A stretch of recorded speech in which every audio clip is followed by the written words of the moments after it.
What? Oh, there we go. Oh my gosh. Freaking OBS. Freaking OBS. Oh, Axel, you were trying to make me not actually come through loud and clear. That is tragic. That is tragic. I don't know. I don't know why OBS sometimes does that. It just randomly decides that my microphone is just not connected, even though it's connected. It's here. It's plugged in. Everything's working fine.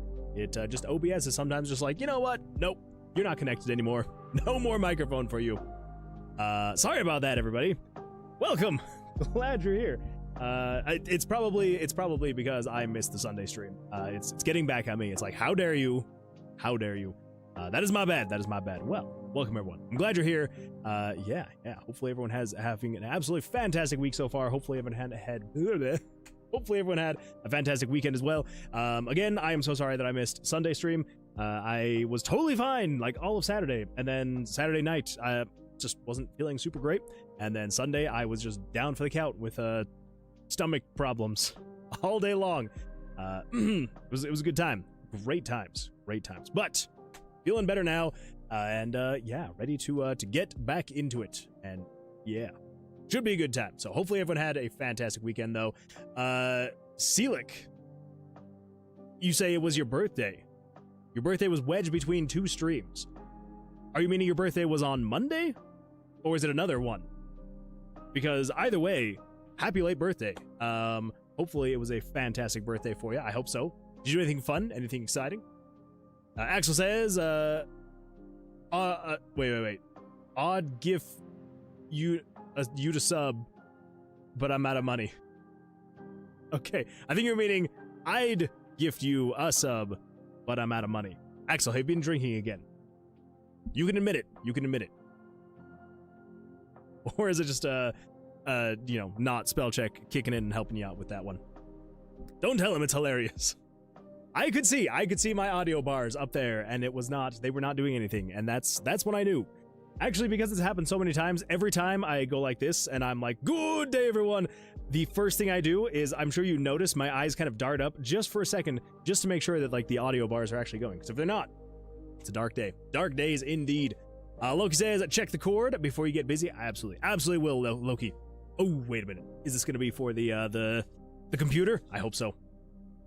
Let's see. Celic says, on a Tuesday. Oh, it's going to be on a Tuesday. Oh, okay, gotcha. My school had a snow day the day of and the next day. Ooh, sounds like a good time. I mean, hopefully it was a good time.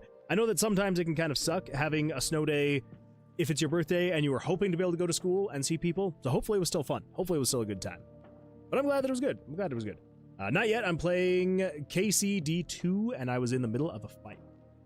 Fair. No worries at all. No worries. Let's see, over on YouTube, we got Jesse. Welcome, Jesse. Glad you're here. And we've got Dracog. Welcome. Dracog? I don't know how to pronounce that. I'm going to say Dracog. Says, can anyone hum the Rainbow Road theme? Double dash version. Also art.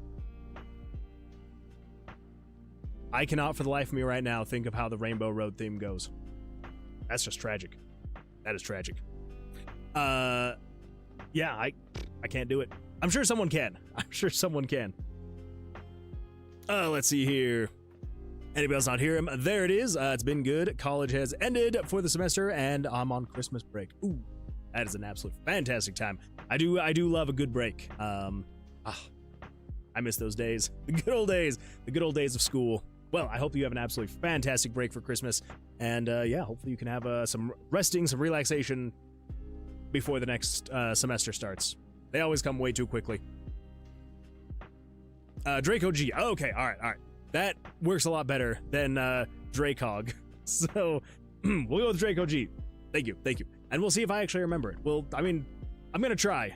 I'm so bad at remembering names and remembering how to pronounce them. So if I mispronounce it again, feel free to correct me, and I will graciously and apologetically try to change for as long as possible. YouTube did the weird thing with the names. Oh, that's fair. It does tend to do that sometimes. Oh well. What can you do? Let's see here. Loki is currently on a 7-stream streak. Loki, that is absolutely fantastic. Thank you so much for streaking here in the stream. If you're gonna streak anywhere, remember everybody, streak here in the stream. So be like Loki and streak in the stream. I appreciate that. Do something like that. I think something like that. That's pretty close. That's pretty close, Cameron. Yeah, do. That's what I'm gonna say it is. You can't prove me wrong. And if you try to, I'm not gonna click on the link. See, Draco G says, I realize I have an issue with making too large of an idea when it comes to making a game. My first game idea was a 2D Monster Hunter like the Undertale, with Undertale-like combat. Oh my god. Yeah, that's probably a little bit too big. Even if it's not for your first game, even if it's like several games down the road, that is still going to be a massive undertaking. Here's the thing. There's nothing inherently wrong with biting off more than you can chew, right? It just is going to take longer to chew. There's nothing wrong with that. So long as you can be dedicated, right? Because you can have, you can have the drive, you can have that great idea, you can be like, this is what I want to make, this is what we're going to do. You can have that big idea, you can have the drive, and that is absolutely fantastic. Use that drive, use that desire to build something big and fun and compelling and exciting. Use that. But the spot where everybody, where the most, I'm not gonna say everybody, because it's not everybody, the spot where most people will have issues is when it comes time to be dedicated to that idea, dedicated to that project. Because when you have such a big project that you're trying to create and get to the end of, if you don't have the dedication, then that drive, that idea is eventually going to fizzle out. Even if you write everything down and you're looking at it every day and you're super excited about it, and you're not going to be excited about it every single day. It's just not going to happen. Even with this game, I have not been excited for this game every single day. It just doesn't happen. And that's where you just have to be dedicated. You have to tell yourself, you're like, you know what? I'm going to make this game, whether I like it or not. Right now in this instant, I'm going to keep working on this. So I know a lot of people are going to discourage creating a big project, and I'm still going to discourage it, especially if it's like your first project. Maybe don't do a big game, but there's not necessarily anything inherently wrong with doing a big game. You just have to make sure that you have that dedication. So use the drive, use that, that enthusiasm that you have about that big game. But if you don't have the dedication, eventually it is going to fizzle out. And so if you have a large project that you're trying to work on and you don't have the dedication, then by the time, that fizzles out, you're only inches deep into the project.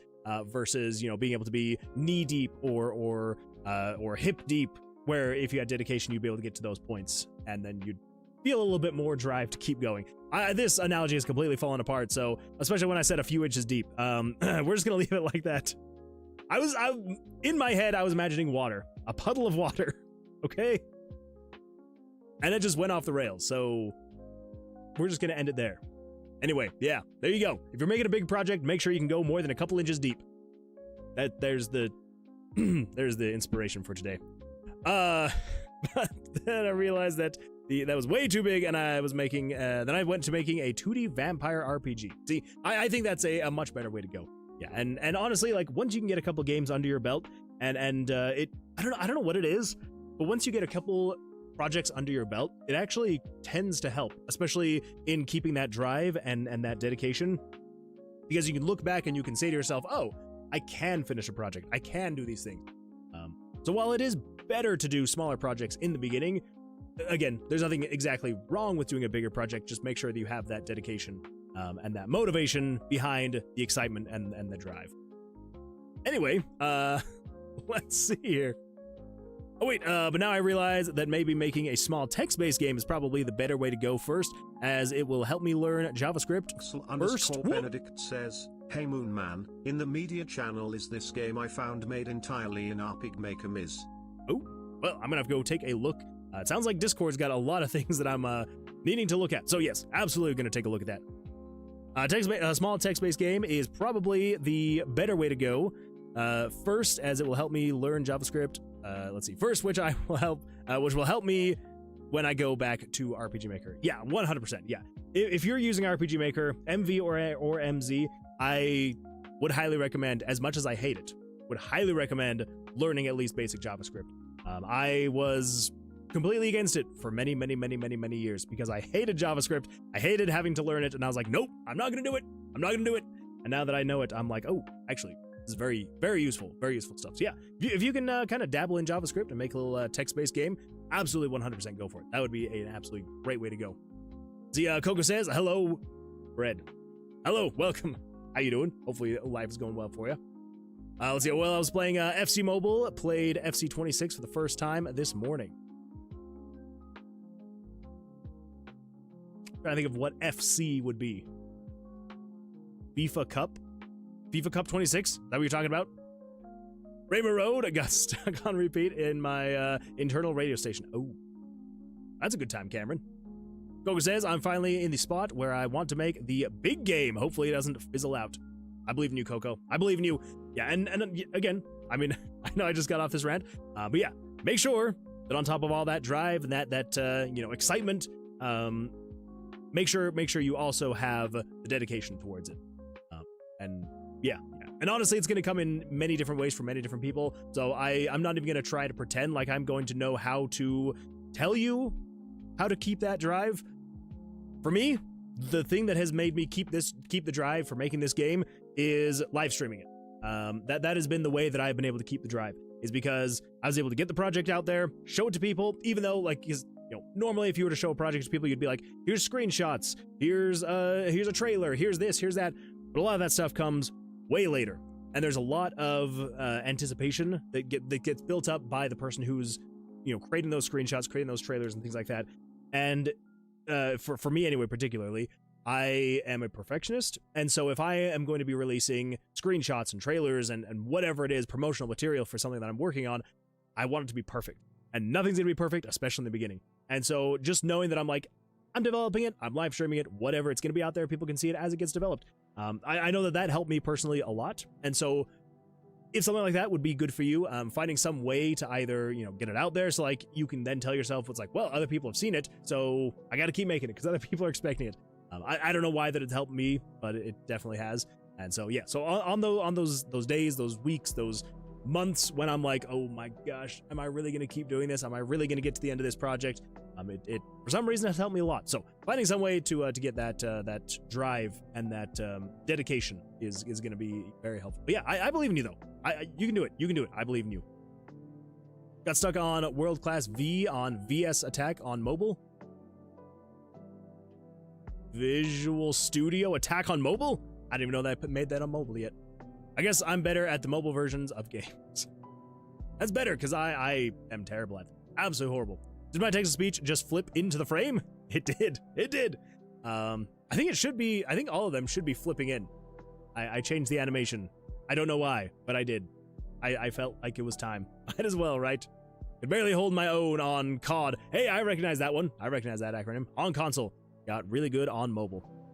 See, what they need to do, because I know that you can like plug in controllers or like connect controllers to your phone to play games with a controller on your phone. What they need to do is make an on-screen controller for your phone that can connect to your console. So for people who are really good at playing on their phone, can also play on console.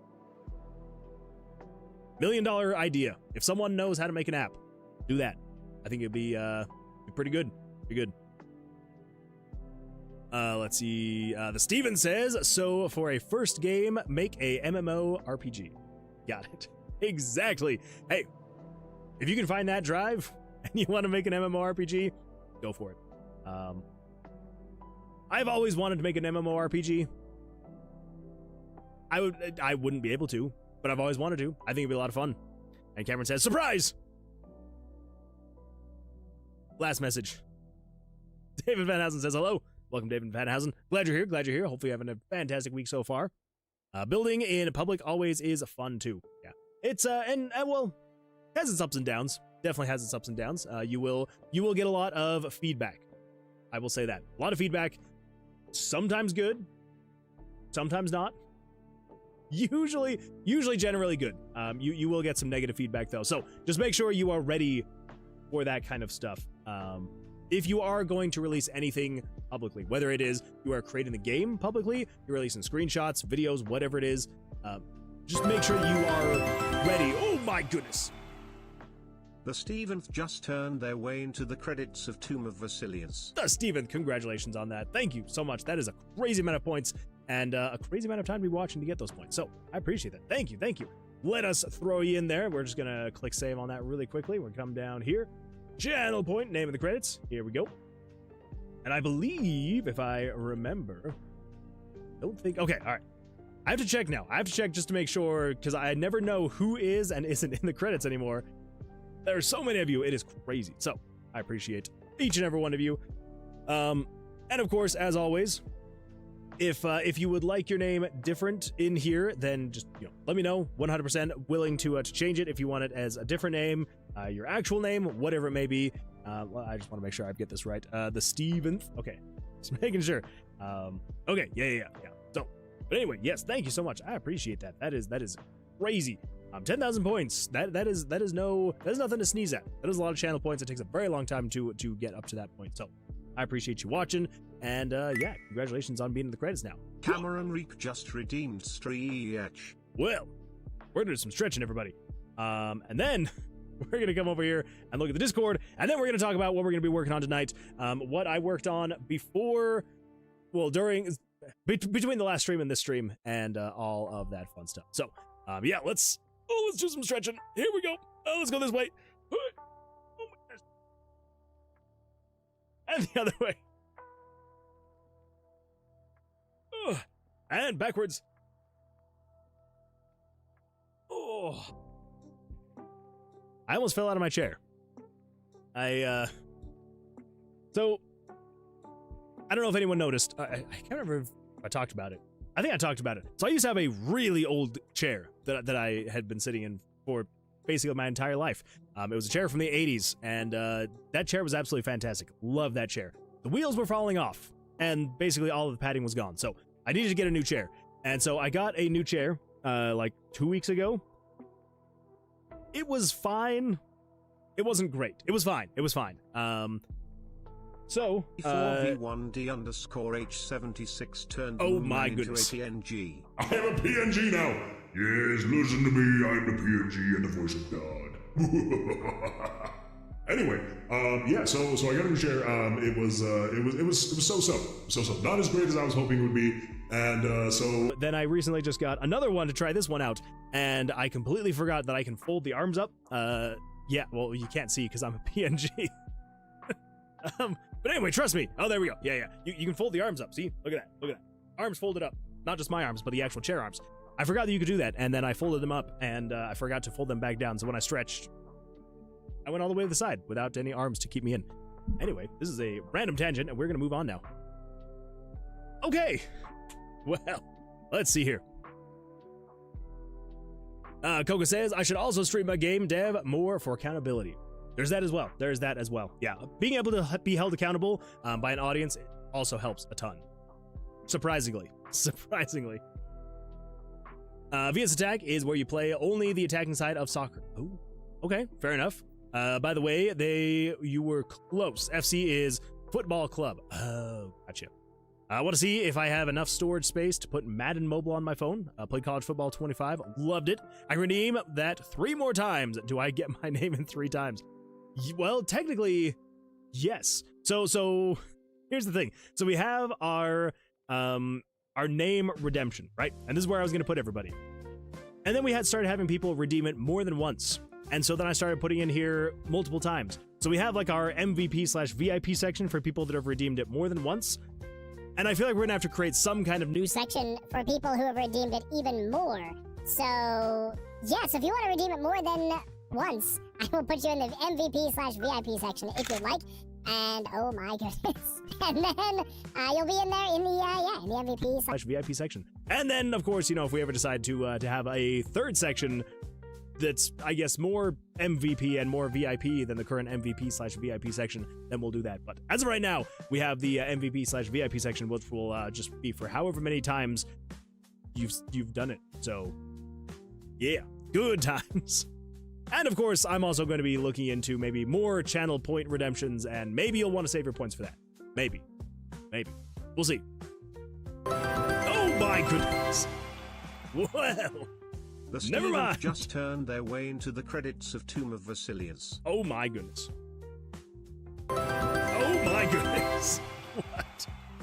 Whew. The Steventh just turned their way into the credits of Tomb of Vercilias. Well, alrighty. Let's get up here and let's do a little bit of this. Oh my gosh. What is that? Is that X 4 times now? Their way into the credits of Tomb of Vercilias. Oh my gosh. 4 times. The Steventh. Congratulations on being number 4 in the, I guess not technically number 4. Actually, maybe. Should I start sorting these based off of how many times has been redeemed? So I think at that point then, so we've got yeah. Okay, all right. So what do we have now? So we've got Cleric Like a Cat with 6. We've got Some Ran Dev with 6. We've got Devious Oatmeal with 6. And then we've got Steven with 4. We've got Cool Man Chills 69 with 4. And then we got Autumn Falls Today, Lazarla, Axel with 2, Dazu with 3, Dylan with 2, Seelick with 2, and Hootie Hen with 2. Absolutely crazy stuff. Oh my. Well, there we go. Absolutely fantastic stuff. The 7th. That is a crazy amount of points. Well done. Absolutely fantastic. I hope that you will not feel like they're wasted. I hope. Fingers crossed. All right, strap in. Make their name 100 times, 100%, not 100 times, 100% larger in text per redeem. Oh. Actually, that'd be a good time. That would be a lot of fun. Maybe I'll do that. Maybe I'll do that. Oh, let's see, over on YouTube, let's see, Draco G says, let's see. Headshot. Oh my goodness, headshot. Let's see, says, where did I leave off? But now I realize that maybe, okay, small text-based game. Yeah, it was interesting to look a little at how text-based games are made and to see what they are made in pretty much every kind of code. Yeah, you can do text-based games in basically whatever code you want, whatever engine you want. I had looked into doing a text-based game in RPG Maker. I still might. I think it'd be a lot of fun to do a text-based game in RPG Maker. It does take a lot of extra stuff to do it in RPG Maker though. Which is kind of ironic because text-based games are supposed to be like the pinnacle of simplicity, and you would have to do so much extra stuff in RPG Maker to get it working. But it'd be kind of fun. I'm sure it's been done before, but it would still be fun. I already have the idea for the game in my head. I like the themes of psychological horror and think of making it about a woodcarver who's struggling with being satisfied with his work. Ooh, that'd be fun. Also, I realize text-based isn't the best way to describe what I'm thinking of, but I want to have a more focus on story, and that style of game that's made from scan lines is more of what I mean. Okay, gotcha. So 4v1d_h76 says, every time I come here, this stream feels like a just chatting stream. David, you're not wrong. You're not wrong. But I promise, we're going to be doing some stuff. I swear. We first just need to catch up on chat, and then we're gonna catch up on Discord, and then we're gonna talk about game dev stuff. It's gonna happen. I swear it's gonna happen. Yeah, the scan line. Are you talking about like old like Sierra games, those types of games? Because those are a lot of fun. I forgot what they're called. I can't remember what they're called either. But I'm like imagining what you're talking about.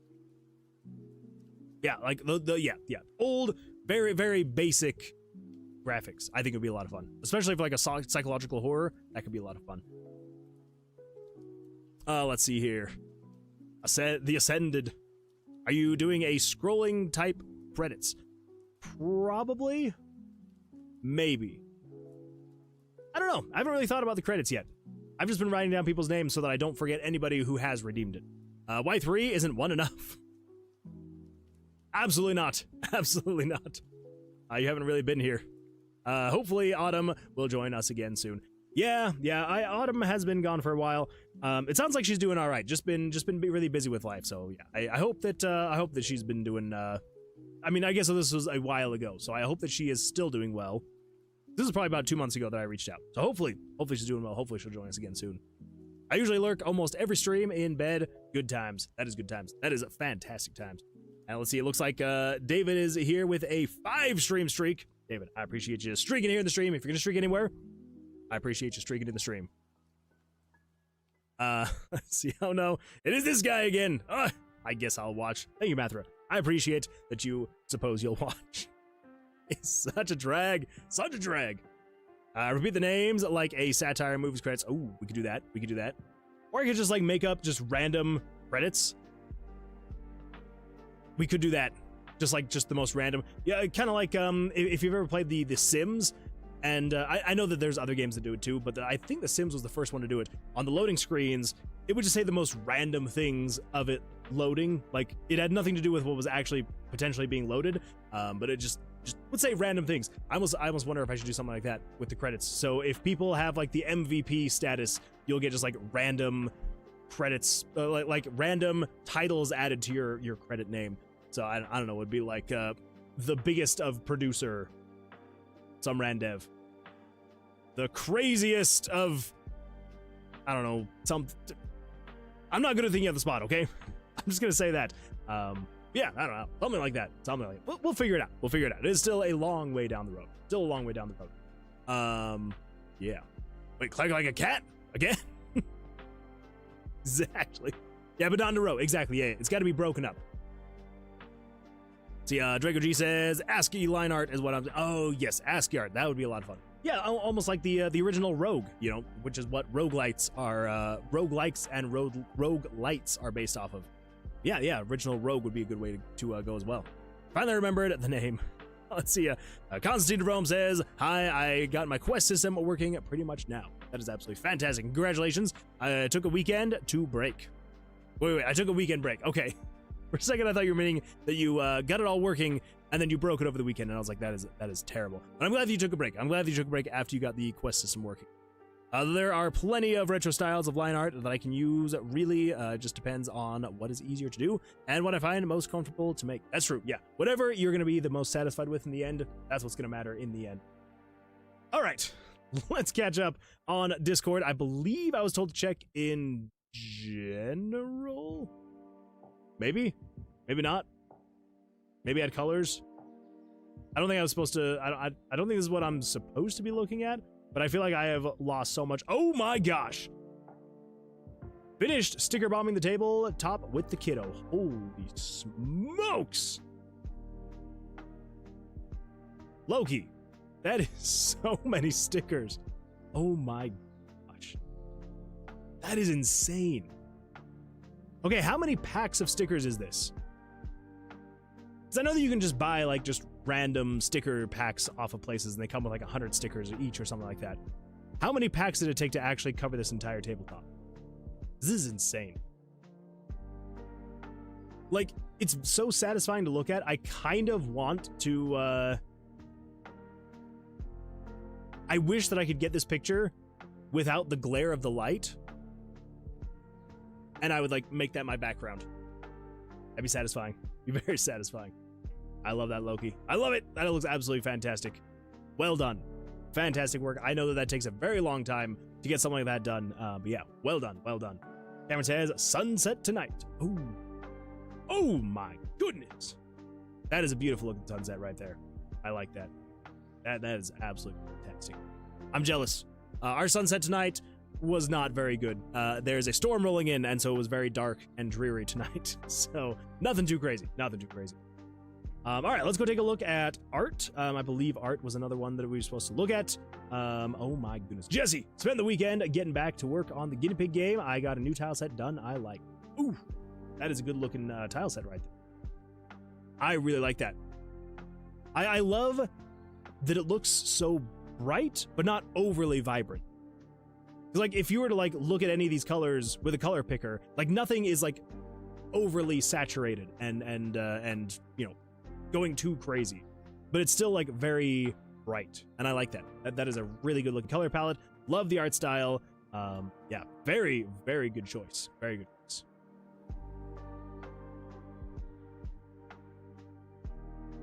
With like, you know, the design of it all. Sorry, I was just like getting lost in it, just looking at it. I really like it. I really like it. Although I'm not quite sure what these are supposed to be. They look like little shark fins. Are they mountains? I'm assuming mountains. I can tell what the trees are. I took the same palette for the guinea pigs and upped the brightness to make it a contrast with the units. Oh, gotcha. That is really cool. I like that. That is a lot of fun. I'm gonna post the updated version in game. The mountains are very placeholder. There. Well, I wasn't trying to like call it out. I wasn't quite sure what they were. I was assuming mountains, but I didn't want to. I guess I just assumed, so I can't say I didn't want to assume because I literally just did that. But it looks absolutely fantastic, Jesse. I love it. Thank you so much for the compliment. Thank you. And oh my goodness, what do we got here? What do we got here, Cameron? Oh, the details. Oh, the details. It looks absolutely like. As I realize that you are doing this all with just your finger on your phone, is that much crazier to me. Like how many lines and details you can get with just your finger on your phone. Crazy stuff. I love it. I love it. Very well done. Pale Oak, a Absol looking wand sprite. Very nice. Work in progress. Oh, they're so cute. They're absolutely adorable. I love them. I love the little standing pose he's got, like just like the little hands like that. Absolutely adorable fig. Absolutely adorable stuff. Oh my goodness, with units in game. Okay. Oh wait, did you just post this? Okay, I was like, how did I miss this? How did I miss this? But okay. Oh my goodness. Yes, that looks absolutely fantastic. I feel like they blend in really well, but also stand out. Like, they blend in with the colors, but there's enough there's enough extra contrast with them and saturation in their colors. I feel like, yeah, just enough to like make them stand out. I really like it. I like that. Very well done stuff. Very well done. OG as it said, this is Zeus in my game. Oh, Zeusy, looking good, you Zeusy. I don't know what that I don't know what that voice was, but it's looking really good. I like it. You should like it. You should like it. It looks fantastic. Yeah, very well done. Very well done. Let's see here. Creator Corner. What we got here from OG Acid. Oh my goodness, we gotta go back a little bit. Thank you. It's very cool to look at. I feel like I'm gonna go back and talk about Zeus now. Hello, Zeusy. Zeus in my game. This is Zeus, and this is the voice of Zeus right here. This is me. As you can see, this is me with my Thunderbolt. It's my best friend. I keep it with me everywhere I go. So that's the end of that. Okay, moving back over here. But yeah, okay. I'm gonna try. I'm trying to get the kill counter and so on working right now. Fair. See, I'm going back to make the Angel Halo smaller. Oh, this guy right here. I mean, I don't think it's too big. But either way, whatever's gonna work best for you. Questmaster system handles auto NPC spawns and monsters. Daily resets, quests, rewards, unlocks, all that fun stuff. Oh my goodness. Oh my goodness. Angel menu Z. Wait, why is that sad? I'm assuming you've fixed it now. Got this and the variable and quest NPC done. Ooh, very nice, very nice. I know you did say that you got it done already, so I feel like I'm like rehashing old stuff, like old news. But still, got it working. Yes! That is an absolutely fantastic feeling. I am very happy that you got it working. And I'm so sorry that it took me 6 days to finally respond to that. But well done. Absolutely fantastic stuff. I have gotten so far behind. Just, to be fair, it is December, and December is just absolute madness, left and right, backwards, forwards, everywhere in between. So that is my bad. But that is absolutely fantastic stuff. I love it. I love it. See, Domino says, these 5 boxes are for my game, Domino Monsters 2024 to 2025. 11,356 cards so far. All index cards, handwritten, hand-drawn artwork, front and back. Oh, my gosh. That is insane. That is a lot of cards. Holy smokes. Oh my gosh. Domino, if you're here, that is crazy. That is crazy stuff. I mean, sure, that's 20 years, but still, that is so many cards. 11,356. It's insane. Oh my god. Let's see, we got from Air Fried. We got ourselves a OJ17 level 2 sneak peek reel. I have to go take a look at that later. And Protocap says, hey Moonwood Games, how does dragging and dropping your dice work in game? Well, I see you asked this earlier in the day. So, Protocap, I will, if you're here, I can respond. But if you're not, I will respond later. I will respond later, after the stream. Yeah, but if you're here, then I can respond in person, in time. Alright, let's see here. Let's see, what else have I got here? There are plenty of retro styles. Yeah, find the one that you're comfortable with. I took the color palette, gonna post the updated version. The mountains are very placeholder. I'm making my own tile sets, haven't even started yet. That's totally understandable. Hey, if you haven't started yet, that's fine, that's fine. Everyone's gotta start somewhere, and the very beginning is the best place to start. I heard that in a song once. They look good. That's on a phone with a finger, holy crap. I know. Every time that it gets posted, I'm always just like, oh my gosh, Cameron, like absolutely insane stuff. Yeah, crazy. Wait a minute. Big as a ferret sprite. Okay. I like it. Again, still love the little pose, just like that, the hands together. Adorable. Absolutely adorable. Okay. I think I'm probably mostly caught up. If there's anything that I'm missing, let me know. But I think I'm mostly caught up on Discord stuff. So, let's see here. It's on a phone. I wouldn't make my own tiles if I didn't have to, but I wanted to use a set palette. That's fair. That is fair, Jesse. Yes, that was my goal. Okay, all right. Let's see. Over on Twitch, I just want to make sure we've got everything here. I usually lurk. Every time I come here, it's just chatting stream. Repeat the names like a satire movie credits. Not in a row, nor does he. Wait. This guy does not play enough games, nor does he make them. It's for. I mean, I'm feeling pretty called out right now. Should I just stop doing game dev and just do gameplay stuff? Should I just become a gameplay streamer? There we go. That's the way to go. Or maybe I should just fully embrace the just chatting. I'm not gonna lie. I feel like I could 100% go for just reacting to stuff online as my career. I'd be down for that. I could do it. Let's see. Dazu says, hello, everyone. Welcome, Dazu. Glad you're here. Hopefully you have an absolutely fantastic week so far. Logan says, I bought a total of 570, and we probably use about 300 or so. That is insane. 300 stickers. That is no small feat to get those all applied and have them all like line up well so you can see most of them. Not bad. How did I do capturing the pale oak color palette? I took a screenshot of the pale garden and used it to make Pale and her keeper. I think you did absolutely fantastic, Cameron.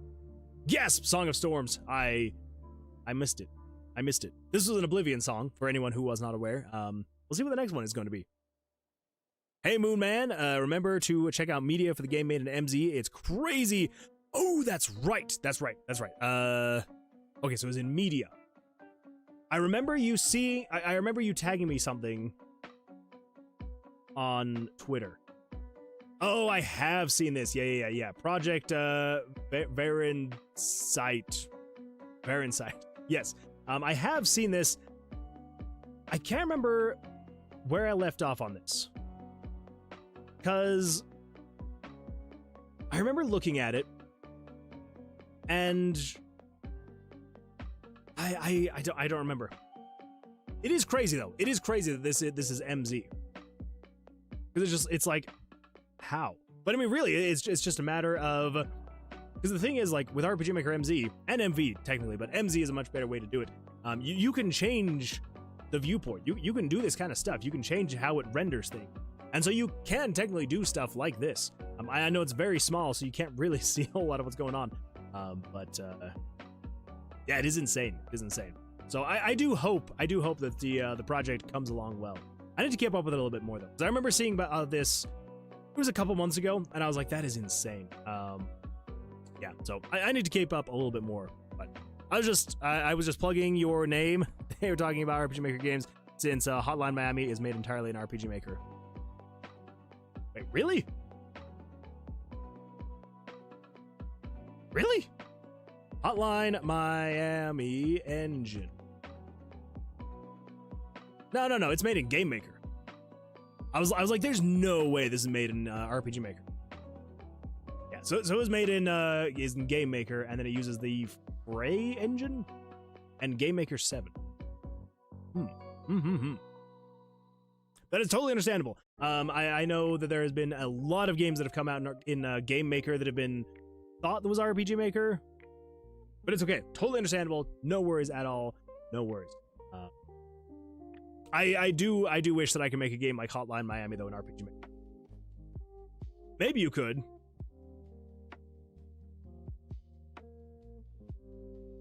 You technically could. You technically could. It just yeah,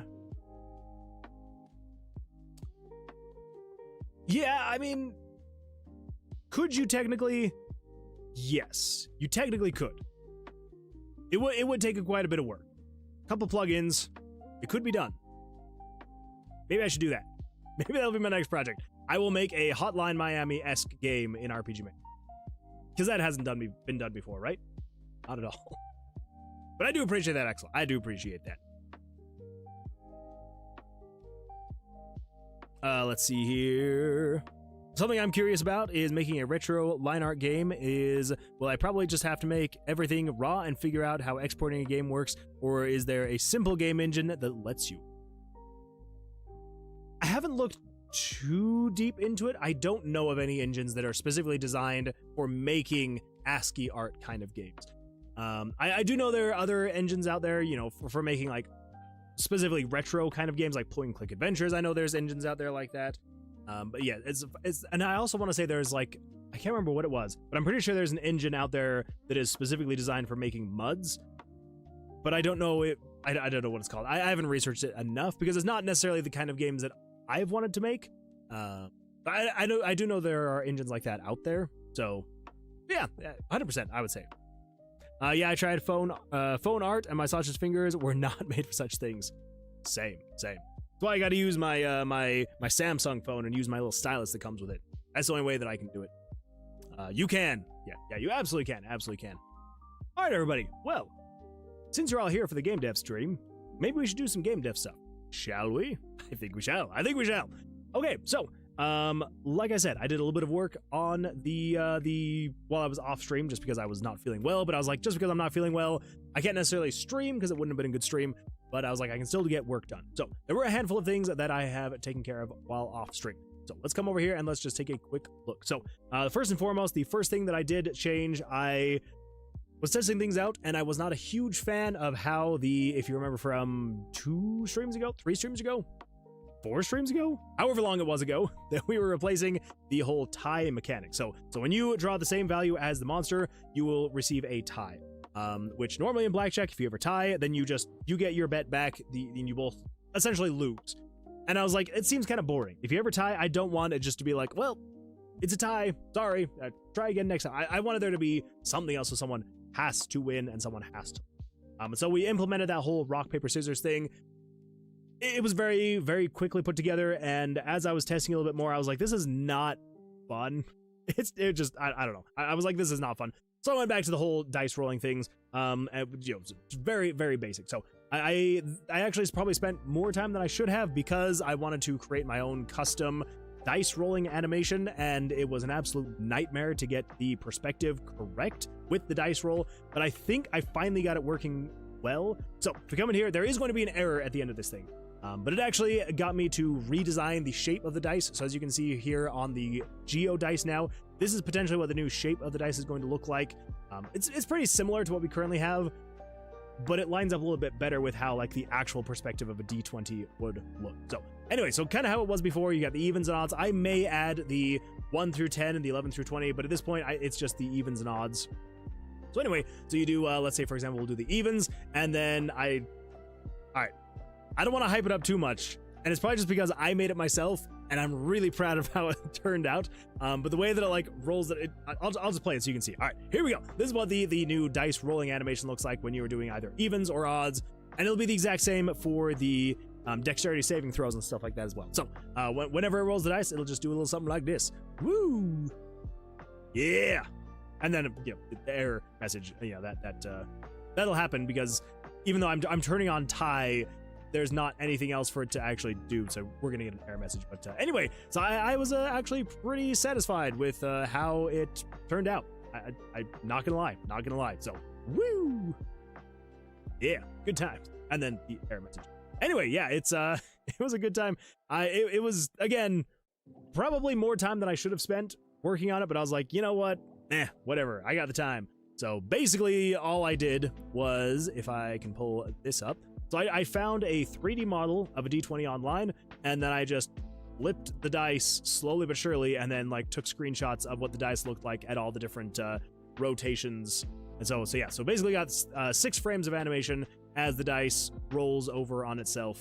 And yeah, then yeah, so basically then I took that and then just traced over it super small to then get the actual animation frames for this dice here. And then yeah, they just turned out like this. And it kind of just, woo. It doesn't look as good in slower motion. It looks better as it goes faster. But anyway, that is what we got. So hopefully it actually is all right. But anyway, I am personally a fan of it, probably because I made it myself, and yeah, I'm weird like that. But anyway, so yeah, so we got the new dice rolling tie thing going on here. So just, yeah, flips the dice and then rolls the number. And then if you win, great. If you lose, oh well. That is what it is. Let's see. Next thing that we got going on is I've been working on the splits. The splits is going to be what we're going to be working on tonight. And yes, we'll just come in here. And so I have it preset to always give me a chance for a split. Come up here, it'll give me 2 5s all the time. So if you get a split, you will this split button will pop up. And so yeah, so basically, if you don't know how splits work in Blackjack, if you are ever drawn 2 identical cards as your first 2 cards, if you so let's say for example, if you were to be drawn a 5 and a 6, and then if you were to hit and you drew another 5, you couldn't split those 2 5s. It has to be your first 2 cards. I've noticed that a lot with Blackjack.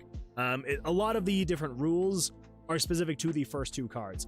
The splits has to be your first 2 cards. A proper Blackjack has to be your first 2 cards.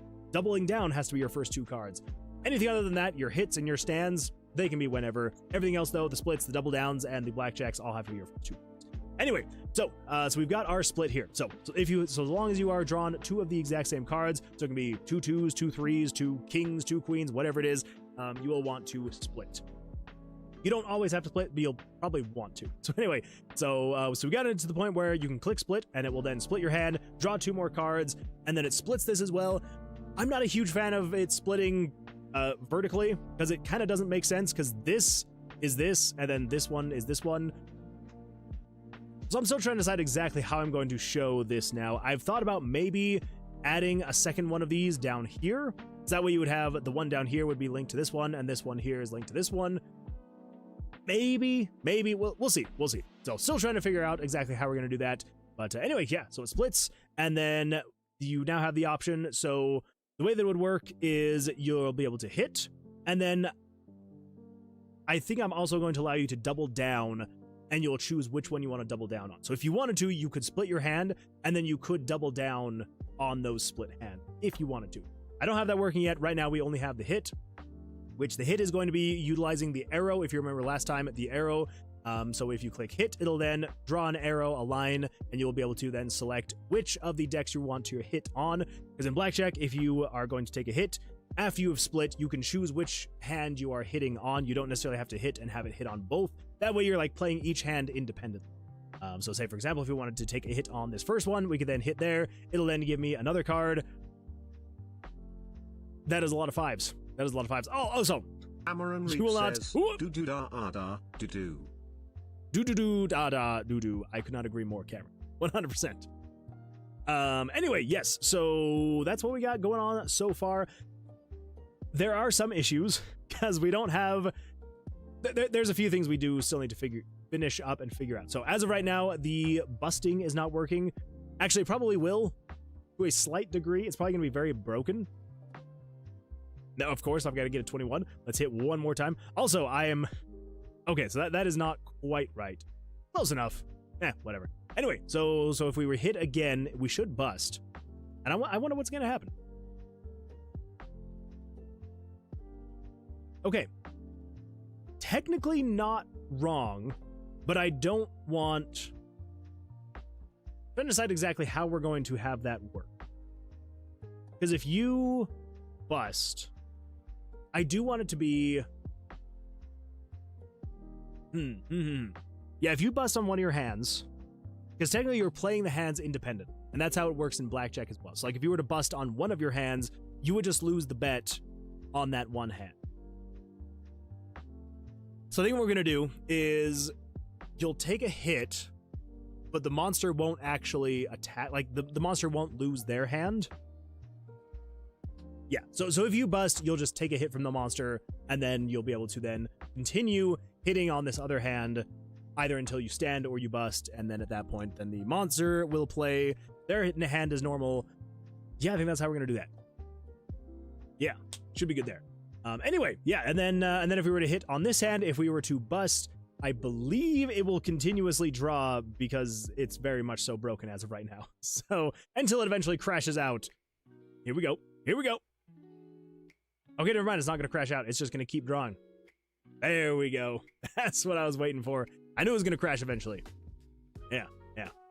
Anyway, so that is where we're currently at right now. The split is somewhat done. We just need to finish out the split, and then we should be good to go. But anyway, yeah. So that is what I got working so far. I know it's not a whole lot, but trust me, it was a lot more than you would think, especially the art here. I'm very happy with the art, but it took me longer than it should have. Anyway, okay, well, let us continue on that. Let's see here. Cameron says, I sent the time-lapse of Pale so far on Discord. Ooh, we're going to have to take a look at that. Looks fancy. Thank you, Dazu. I appreciate that. Loki says, one more hijack before I head out. Oh, what is the hijack? What is the hijack, Loki? Where is it located? And some Rendev, welcome, glad you're here, says, just integrate a 3D renderer. Shake my head. Whoa, it actually looks cool as fuck. I agree. It does look very cool. I am kind of jealous. I wish that I could make something like that. It's in the cord. Loki. There's so many places in the cord to go. I'm gonna take a guess. I'm gonna guess General. Hey, there we go. I guessed right. Case swapped a modded Game Gear for the kiddo, rechargeable batteries, replaced capacitors, and a new IPS screen. Oh my goodness, Primal Rage. Well, that looks absolutely fantastic. Oh my gosh, what? Loki, that's crazy. I'm convinced, Loki, you are a secret genius, engineer / game dev / entrepreneur, and you're just playing it humble. You're just playing it humble, and you're just like, oh yeah, by the way, I just did this thing. Oh yeah, I went over here and I did this thing. Oh yeah, by the way, I programmed this thing. This is crazy. I love it. I absolutely love that, Loki. That is beautiful stuff. Don't be jealous. I wouldn't know how to do that either. Well, there we go. So long as some random dev doesn't know, then I can rest easy. Because some random dev doesn't know, I would definitely not know. You know a game I miss and wish to see and play again? A little Rampage. Yeah, Rampage was a good one. That was a good one. Maybe one day. Maybe one day. Let's see here. We're all doing it together. Loki. Oh yeah, streamer doing game dev? Impossible. Impossible. Making a quest NPC system. I have the enemies working now to flip that die like a pancake. What are the odds of the die landing on error twice in a row? That's a loaded die. No. It's gonna happen every time until there's an actual tie that it's, doing. I still got Rampage for the GameCube. Ooh, that's actually impressive. That's very impressive. You want your computer to not have enough memory? A Rampage? I see what you did there, Cameron. I see what you did there. Let's see. Sorry, that was my headphones started making a weird noise in this one. I was like, let's see. Just saying, I have a few Game Gears laying around. That's fair. That's fair. A little bit of a trial and error, I'm sure. Rampage was good senseless fun. Oh yeah, I just made a cure for cancer. It's basically, I feel like that's gonna be what Loki does one of these days. Yeah, Loki's just gonna be like, oh hey, you should check Discord really quickly. I'm gonna be like, okay, and he'll be like, yeah. So yeah, cured cancer. No big deal. Maybe I'll post it to somewhere else at some point in time. But for now, it's in your Discord server, so enjoy. It's gonna be what happens. It's gonna be great. No, I mean a few modded ones. Oh, a few modded ones. Oh, okay. That you've just done random things too. That's insane. All right. Let's check art really quickly here. We've got ourselves the time lapse. And here's the problem. I would full screen it, but then that happens. And oh my gosh, I want to full screen it. But it looks so good. What if I do this? Kind of. Dismiss. Get out of here. Hey, look at that. Look at that. There we go. Time lapses are so much fun. They're just a good time to look at. You're just gonna sit there, watch it. So satisfying. If I was better at art, I would definitely do time lapses. But I'm not. So I can't, and I won't. Absolutely will not. Draco G says, also crazy fact, but Atari is still selling console. That is pretty crazy. Pretty sure it's an Atari that I have. I don't remember. Now I kind of want to go see if it's an Atari that I have.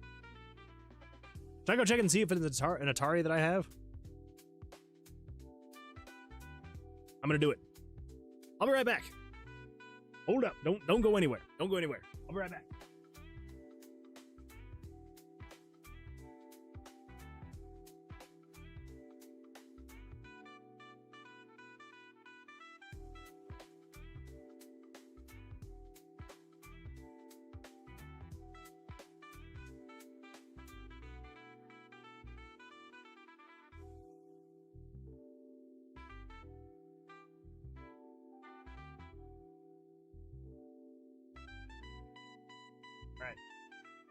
Well, the tote that it's in is too buried, and I didn't want to unbury it, but I didn't want to come back empty-handed. So you get to see my my Tandy Color Computer 3.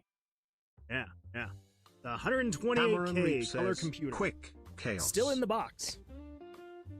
See, the great thing about having a father who used to be a really bad hoarder is that there's a lot of really cool stuff that he got. So basically, new in box. Tandy computer. And there we go. The Color Computer 3 Basic Quick Reference Guide. I don't even know what year this is from. Quick Reference Guide. Woo-hoo-hoo. Oh my gosh. You probably can't read it. But it says 1986 is when this thing is from. 1986. Woo. Crazy stuff. Anyway, yeah, good times. There's what we got. It's not quite the Atari that I promised, but yeah, there's some good stuff. I need to actually plug this thing in and see if it still works, but yeah. Crazy.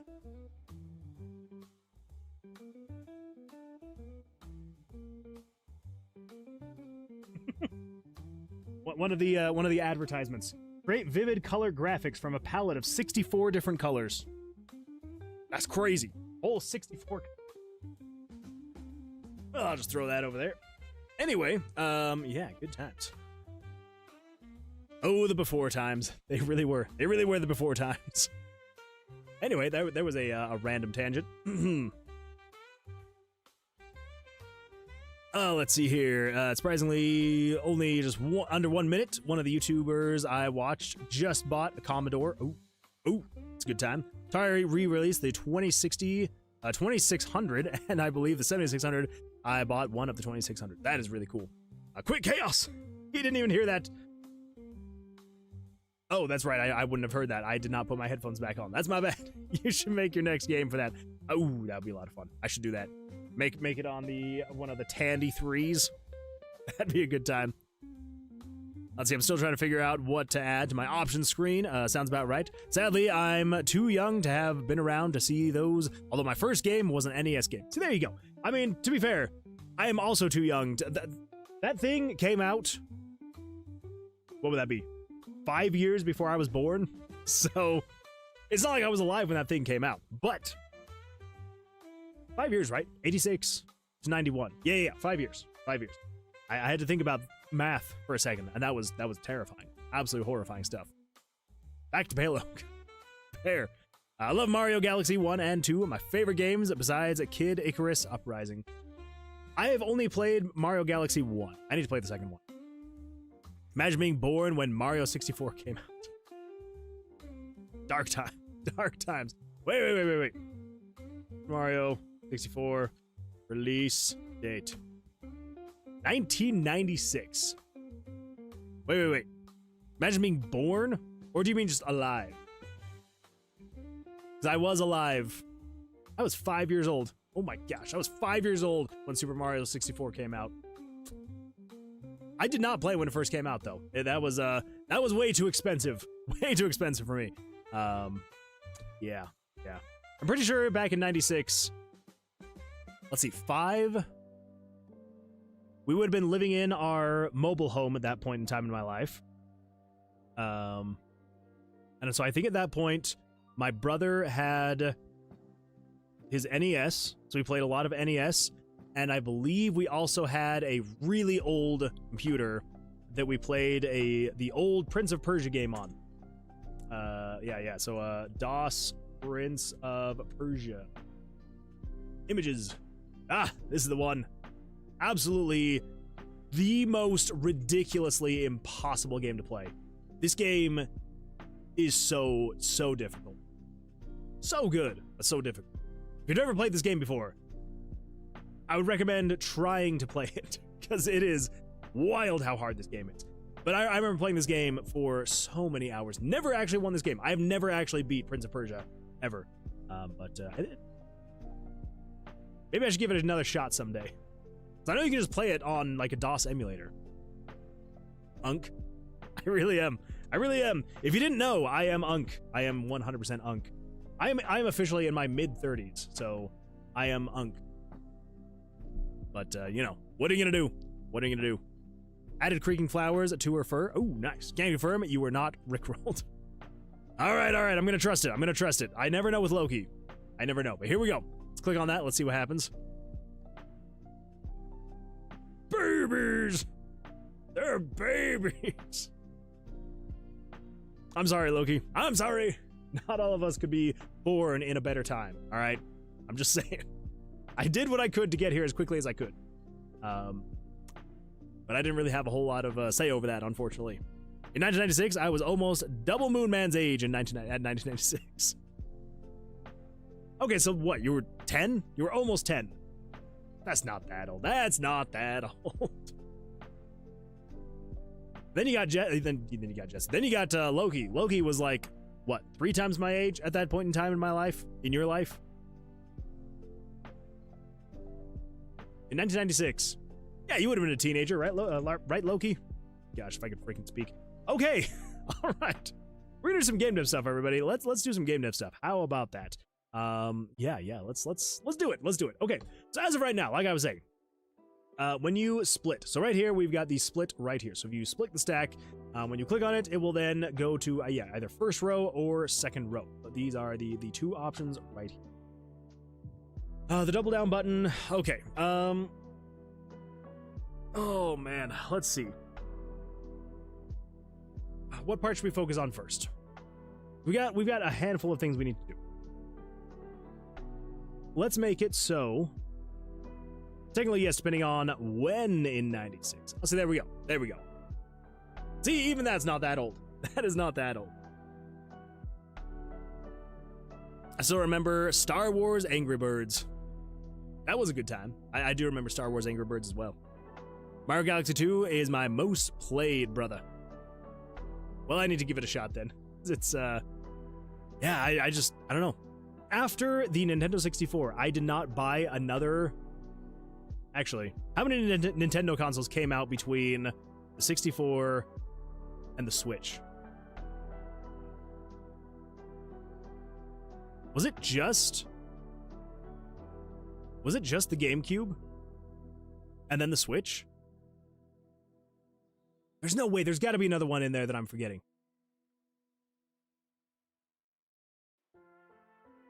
Oh yeah, the Wii. How did I forget the Wii? Yes, the GameCube, and then the Wii, and then the Wii U. I don't know how I forgot the Wii. That was did you see my fun fact about the wand sprites? I did.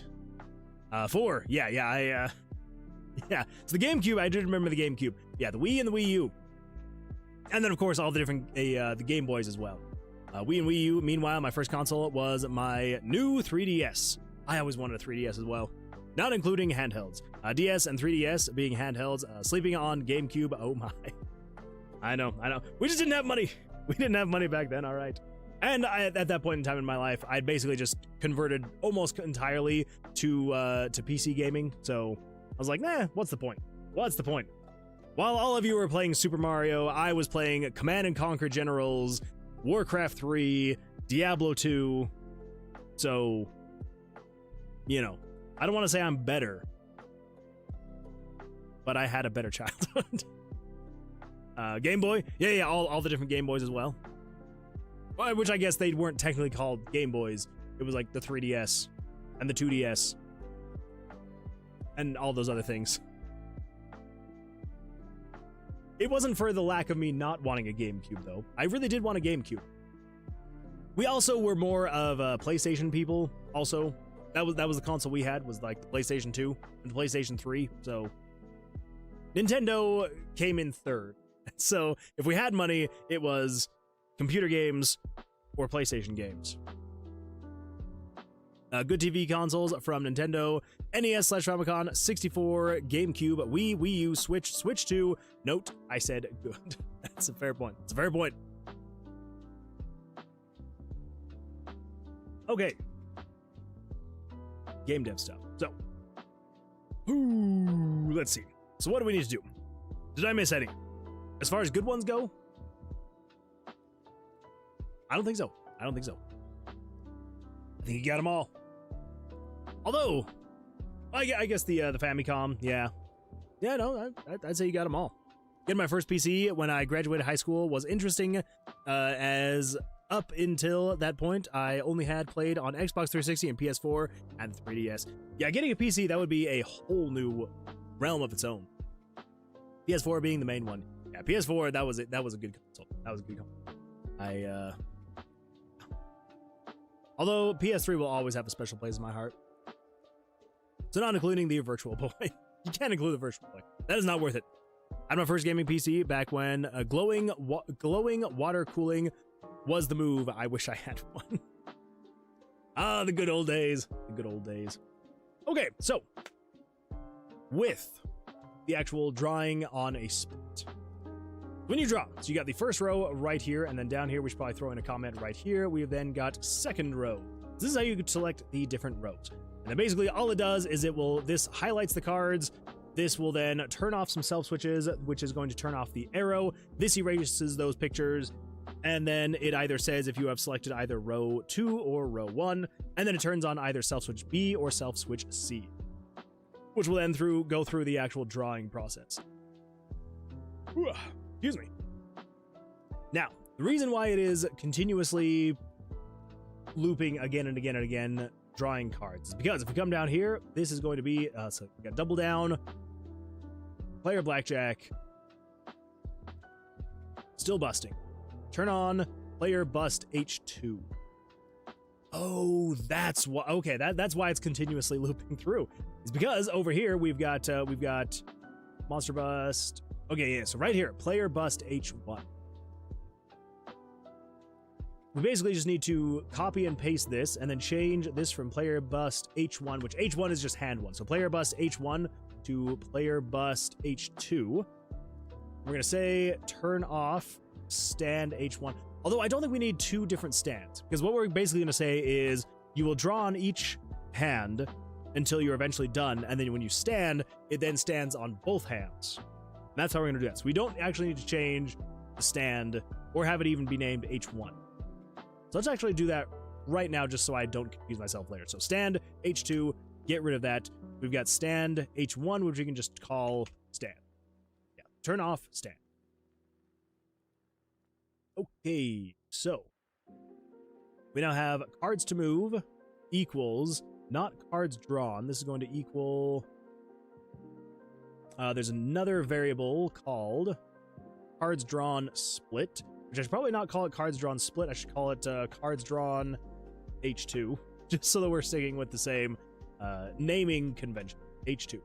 So cards drawn H2.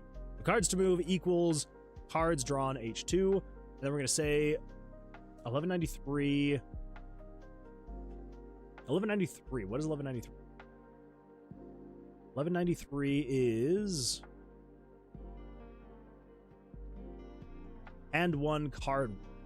Okay, we need to say hand 2, card 1. So 1204 through 1214. 1204 through 1214. 1204 through 1214. So it's just going to set all those cards, basically everything that was in hand 2, set it all to 0. Then 34 through 35, set it to 0. We don't want to do that one though. We want to say this is going to be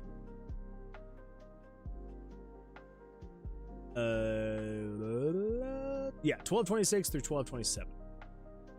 1226 through 1227. Oh my gosh, there we go. All right, and then we want to loop through here. So we're going to say loop.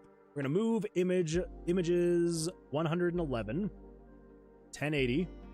Oh, actually, I have a notepad where I documented everything that I need to change. There we go. That'll help a ton.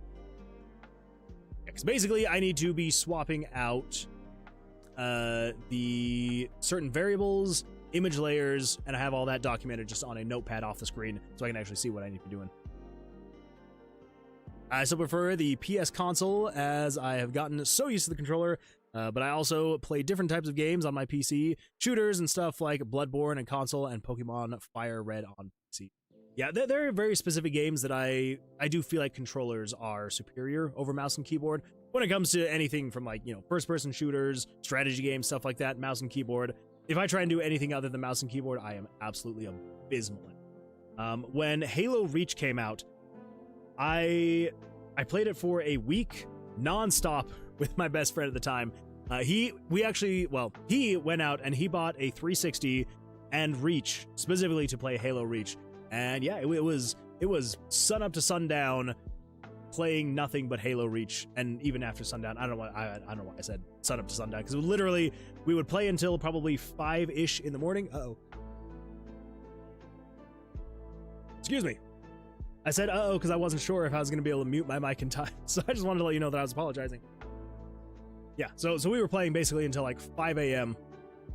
And then we would go to sleep, we'd pass out, and then wake up around like 10, 11 o'clock in the morning. We would order another Papa John's pizza, and we would start playing again. It was absolutely glorious. I was terrible at it, though, for the first like 2 days. It took me like literally 2 days of nonstop playing Halo to be able to actually get good at playing first-person shooters on console, with a controller. And now if you were to throw a controller in my hand, I would be absolute crap again. So, good times.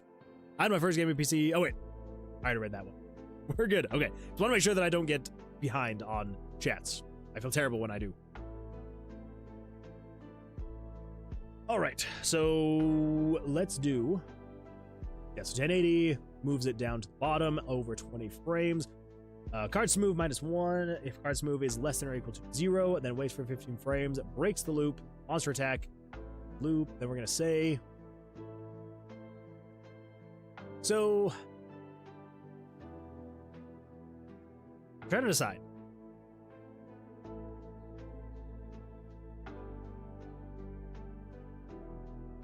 Here's what we're going to do.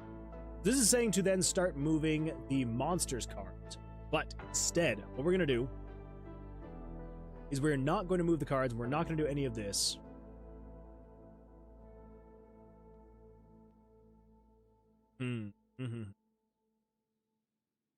How am I going to do this? I need to line it up in such a way. I mean, I guess the player bust hand 2...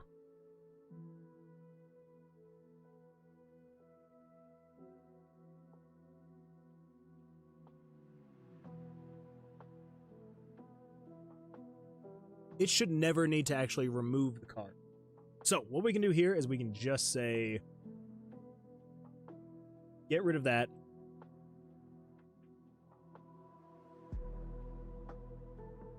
Get rid of that, get rid of that.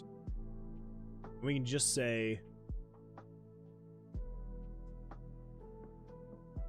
all of that, cut that, get rid of the loop, put that. There we go.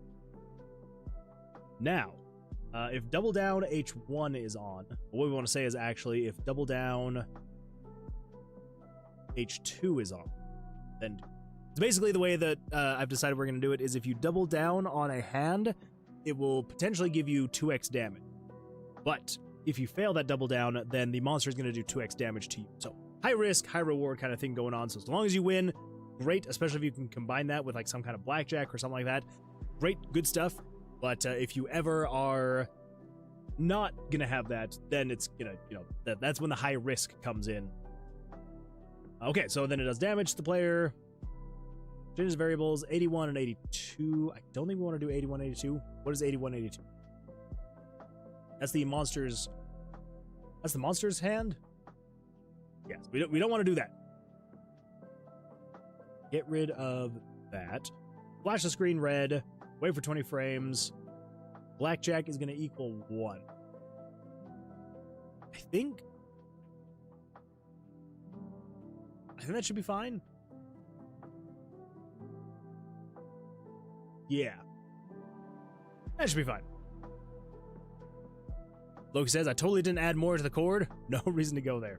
Well then, I guess we'll not go there. I'm just kidding. We're going to go there. Let's see. 1193. I'm just going to finish the rest of this just to make sure we get the rest of this. So 1193 is, or 19. Oh, yeah, 1193. 1193 is 1193. Okay.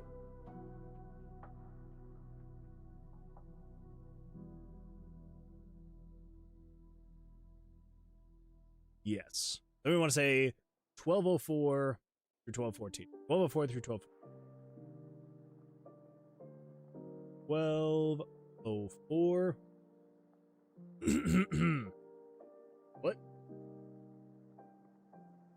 Oh, this is resetting everything.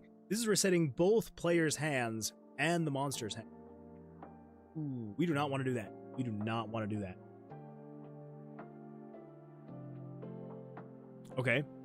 Let's get rid of that. And then it turns on B. We don't want to do that. We want to turn that off. Player Blackjack H1. We're going to say player Blackjack H2. Turn off. Double down H2. And then player bust H2. Okay.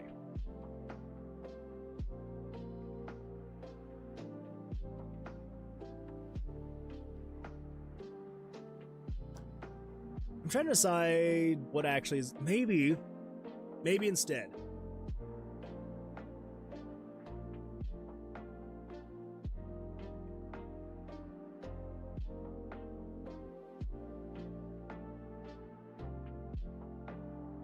What if instead of the monster attacking right as you bust, just make it so if the hand busts, it just sits there. It doesn't do anything. You cannot add to it. You can't do anything more to it.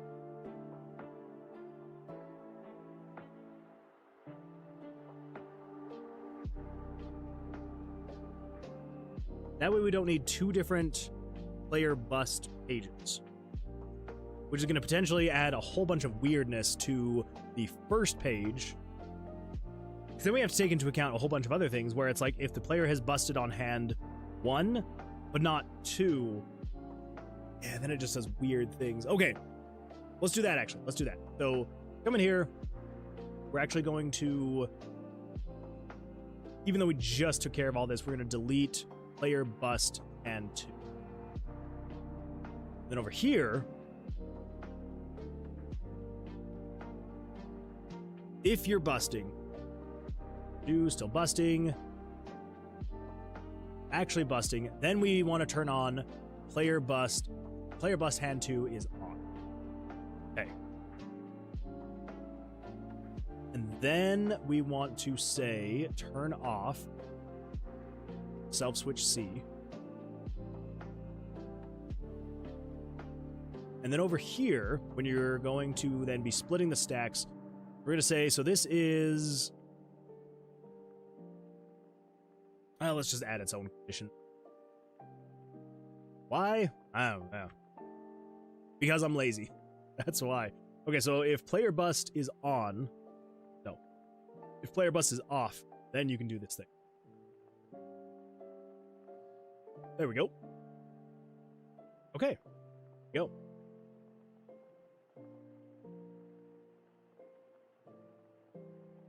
Yeah. And then I'm going to do the exact same thing up here as well. So we're just going to say conditional branch. If player bust H1 is off, well, okay. Now, actually, ace, busting, actually busting, still busting. Okay, we wait for 20 frames. And then we just want to say conditional branch.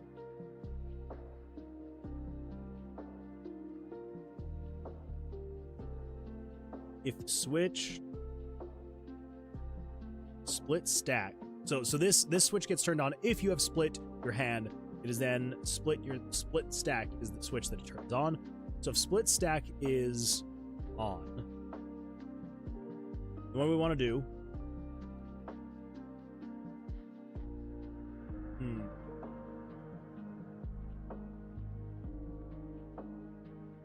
What do we want to do here? Oh wait. Loki, I totally remembered. I definitely did not get lost in the sauce. PC case. Oh, Loki. I hate when you prove me right or prove me wrong. I hate when you prove me wrong and then I prove you right. Oh, it's great. Everything's fine. PC case turn display case is up. Added a couple items. Oh my goodness. Looks absolutely fantastic. This is real. I would say this is a very good looking display case. I think you did a good job with this one. A very good thought behind that in turning the display case. So I'm assuming though there's going to be even more in here, or is this just for the top tier things to display? Because either way. Also, I absolutely love that handheld back there. I don't know if I had that exact one, but I think I had something similar growing up. And now I really wish that I still had it. Tragic. Absolutely tragic. But I love it. I love it, Loki. I love it. And I totally did not go forever not looking at it. I totally did not. Anyway. Okay, so, if the player has split the stack, if that is on, then let's do this. Let's just put you in there. So if you have not split the stack, then it just turns on player, bust, and one. If you haven't split the stack, then there's just one hand. So if you busted, then that's the end. You're done. But if you have two hands, we want to turn on player bust H1. But, ooh, okay.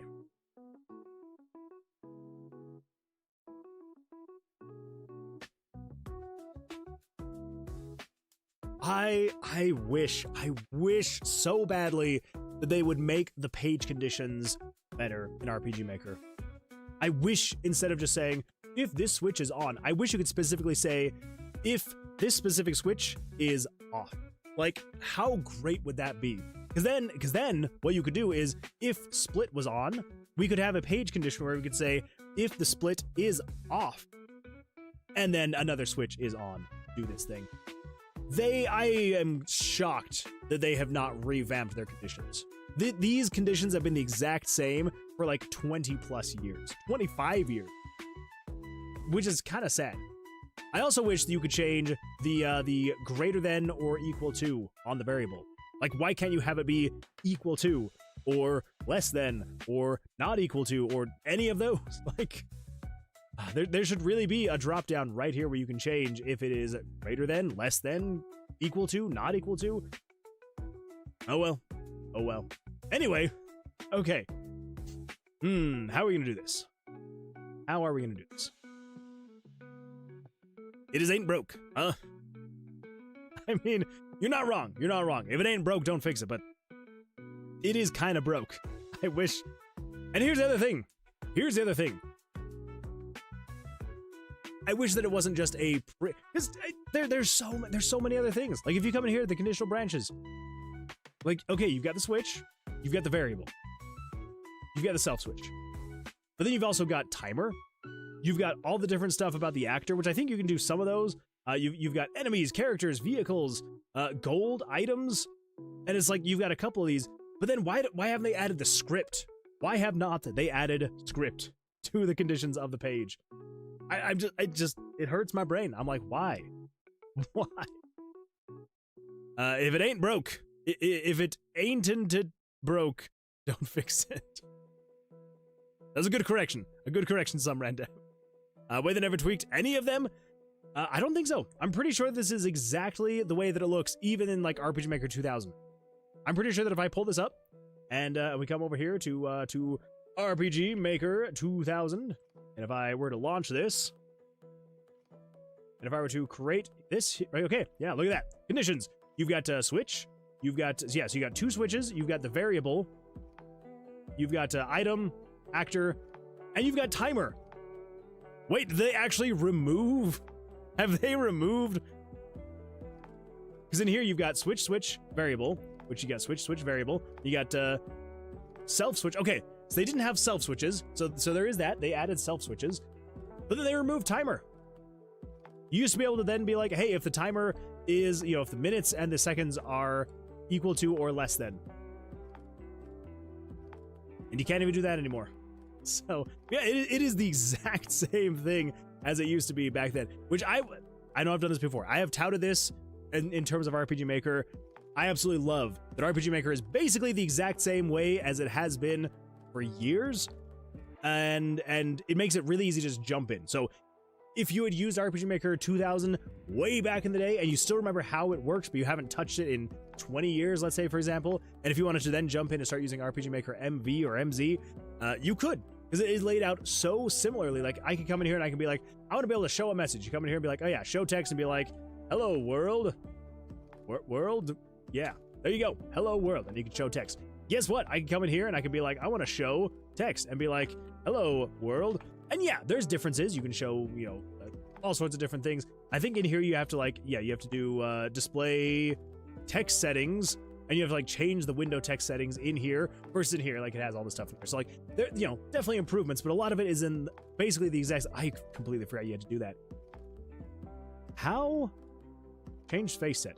Oh my gosh, that's what you had to do. You had to come in here and you had to be like, all right, I'm going to show this face, and there you go. And then you would show the text, and then it would actually show the face if you, oh my gosh. But here's another thing. They don't have an RPG Maker MZ just like built in, or MV anymore. So you can come in here and you can be like, I want to show this face right here. And that's all you got. You can show the face. That's what you got. And it shows the face. It's absolutely fantastic. Then you come in here and you're like, I will want to show this face, and I want to show it on the right side, and I want to flip it horizontally. And you can just do that. Why would they remove that? Why would they remove that? I don't know. I don't know the answer to that one. Anyway, all of this entire rant is just to say I really wish they would update the conditions. And I wish that it wasn't just a preset, like, all right, you got your 2 switches, you got 1 variable, you got your self switch, your item, and your actor. And that's all you got. I wish that it would basically just be a, you could add. You could be like, all right, I want to add a new condition, and I want the condition to be a switch. Basically, have it like the conditional branches. Be like, all right, I want it to be based off of this switch, and be like, okay. You can be like, all right, I want to add another one, and I want this one to be based off of a variable, and I want it to be this, and I want it to be this. And I want to add another condition, and I want it to be based off of if the enemy, this, has a state of dead.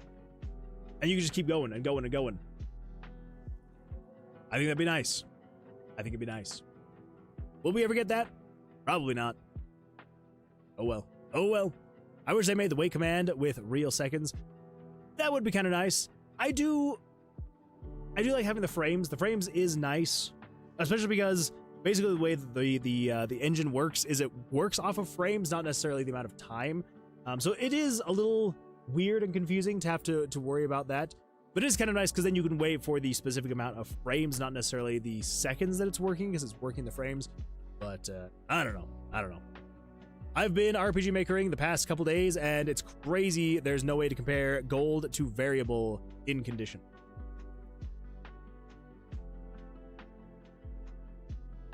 Oh my god. You're right. You would have to do a JavaScript call for that. Huh. That is kind of nuts. That is kind of nuts. Jeez. Speaking of using RPG Maker the past couple days, are you working on what I think you're working on there, Sumrandif? I just said I wanted it. That's fair. That's fair. Let's see. You can just use wait, kinda. I mean, I guess that's true. That's true. I am suffering so much. I don't know. I don't know if in the order that I went in versus the order that you're going in is what I would have preferred. I actually think I kind of prefer the order that I went in versus what you have to do. Cooked harder than anyone ever before. You think you cooked, but just you wait. You will see how undercooked yours is. Yeah, I'm trash talking. And I'm gonna be really worried to actually see what you got going on. Very worried. Not sure what you're working on, Moon Man, but the answer is 5. I mean, you may be very well correct, Deviato. You may be very well correct. We'll see about that. We will see about that. I'm actually very excited to see not only where the rest of... Okay, I'm actually not going to say too much more. I'm very excited to see where it all turns out. And for anyone confused, you'll find out soon enough. You'll find out eventually soon enough. I guess without giving away too many spoilers, if you remember, if you were here before, from a while ago, months ago, when we did a RPG Maker collab with a bunch of different RPG Maker devs. There may be another one on the horizon with new twists and turns and excitement. So, yeah. I'll talk about it more when we get closer. But for now, it's not there. Okay, well, let's move on, shall we? Okay. Soon enough. I fear it'll be months. No, it's not gonna be months. It's not gonna be months. I hope not. To be fair, though, it's been a good and a bad thing that it's taken so long. It's been a good thing because I have been so bad at making my devlog. So very bad at it. I still need to actually make... I have my script. I have my whole script all written out, and we're good to go. I just need to actually record it and make it, so... It's probably been a good thing for me, because now I actually have time to go in and make it. I should do that. I really need to do that. Fingers crossed. I really hope that, like, February is when the next one will come out. I really hope so. But we'll see. We'll see. Okay, so back to what we were doing. So, if you are busting, so if you're actually busting, so if you have split the stack, so if you have split your hand, we don't want to actually turn on the bust, because if you turn on the bust, then it's just not good. But if you haven't split the stack, then you can just turn on bust. That is fine. Totally fine. At this point, maybe what we do instead is just, we'll just say turn off B. Yeah, turn off, so yeah, self switch, turn off B. And then what we need to do is over here, instead of saying if H1, if monster bust H1 is off, instead what we're gonna say is if variable 35, the card's total card value, if you are less than or equal to 21, so as long as you have not busted, you can do that thing. Same thing down here, if variable, this is going to be 11 whatever, if card total value H2 is less than or equal to 21, then you can also do that thing. But as soon as you have gone above that, you can no longer do that thing anymore. Yeah. Let's see what happens here. Let us see what happens here. Coming here, we will get our 2 5s. We will split the 2 5s. And let's hit on this hand. We're now at 20. We should be able to then hit again. We're now at 21. Of course. We'll hit again. Okay, we're now at 31. We should not be able to hit again, which is absolutely fantastic for you. But we should be able to take a hit on this hand. 22, we shouldn't be able to hit again. All right, there we go. That's actually exactly what we need. Cool. That worked out better than I thought it would. All right, so you can no longer... I can't remember exactly what it was we were trying to fix. You no longer bust if you've split your hand and then you go over. You just cannot draw on that hand anymore. Yeah. Now, here's what we're going to do, though. Here's what we're going to do. What we're going to say is, over here, when you are drawing your card, so if you are going to bust, if split stack is on, we're going to say, conditional branch. What are the variables again? It's 12, 27, and 35 is the total draw value? 35, yes. So, then what we want to say is if game, oh my gosh, type game variables dot value 35 is greater than 21. And game variables 1227 is greater than 21. That means that, let's just add a comment. Both hands are a bust. So if both hands are a bust, then what we want to do is instead, we want to turn on switches, turn on bust. Player bust H1. Yeah, player bust H1. But we do have player bust H2, but we don't need that anymore. Let's turn on player bust H1. There we go. Okay, so turn that on, and then it should then turn off B. And then when it gets to the end, exit event processing, call it good. Okay, then same thing here. We should just be able to copy that, and then over here, same thing. We just then want to say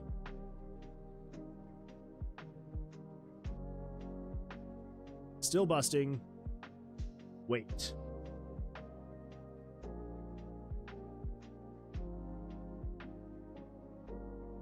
Right. Because it is slightly different. So down here, busting. Then we've got... Yes, so busting, actually busting. Is that how we have it over here? Total card value. If split stack is on. Busting.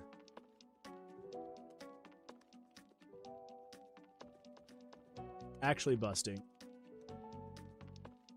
Jump to actually busting. Okay, so on actually busting. We wait for 20 frames. And then we want to paste that. And we just want to say if 35 and 1227 is greater than 21. So if both hands have busted. Both hands are a bust.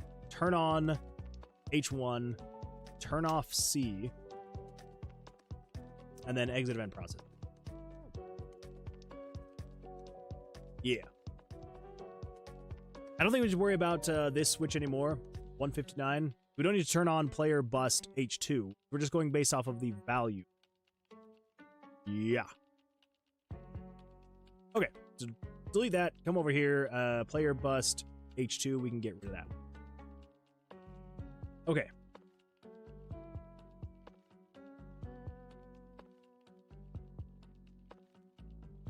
Cool. And then over here, we then have the player bust H1. We can rename it from player bust H1 to just player bust. That's all we need. Okay. Now this is where we actually need to handle a couple of different things. We need to get rid of both of the player's hands. Which I believe this is what this is. This is remove player hand 1. And then what we should be able to do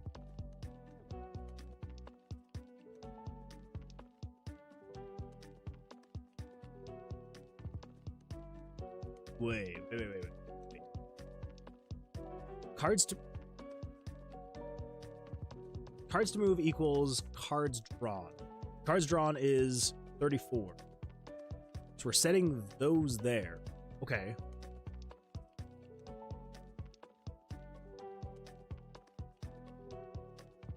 Let's reset all of this at the very end. Just because. So I don't want to accidentally break things. Okay, so reset those at the very end. Then over here, so we want to loop through here, get rid of the player's hand, first hand, and then we want to then say cards to draw is going to equal 12, 20, whatever. Cards drawn for hand 2. So that way, depending on how many cards the player has actually drawn, it then sets that variable to that. Then we're just going to say remove player hand 2. Say starting at image layer 111 plus 1080. Move it to those spots. Cards to move down. Yes, there we go. Okay. Monster attacks. Okay.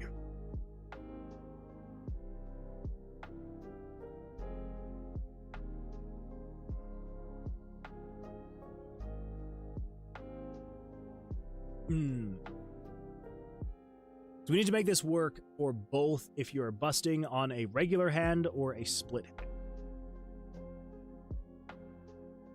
So, let's do this, actually. Let's cut you.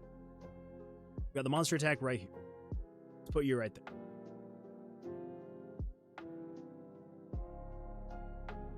It's a monster attack for hand 1.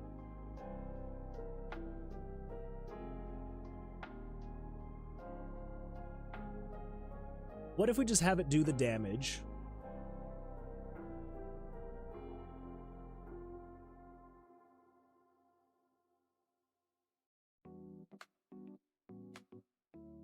Yes, let's do this. Okay, we're gonna say, so we got the monster attack here. So if monster cards drawn is less than or greater than 0.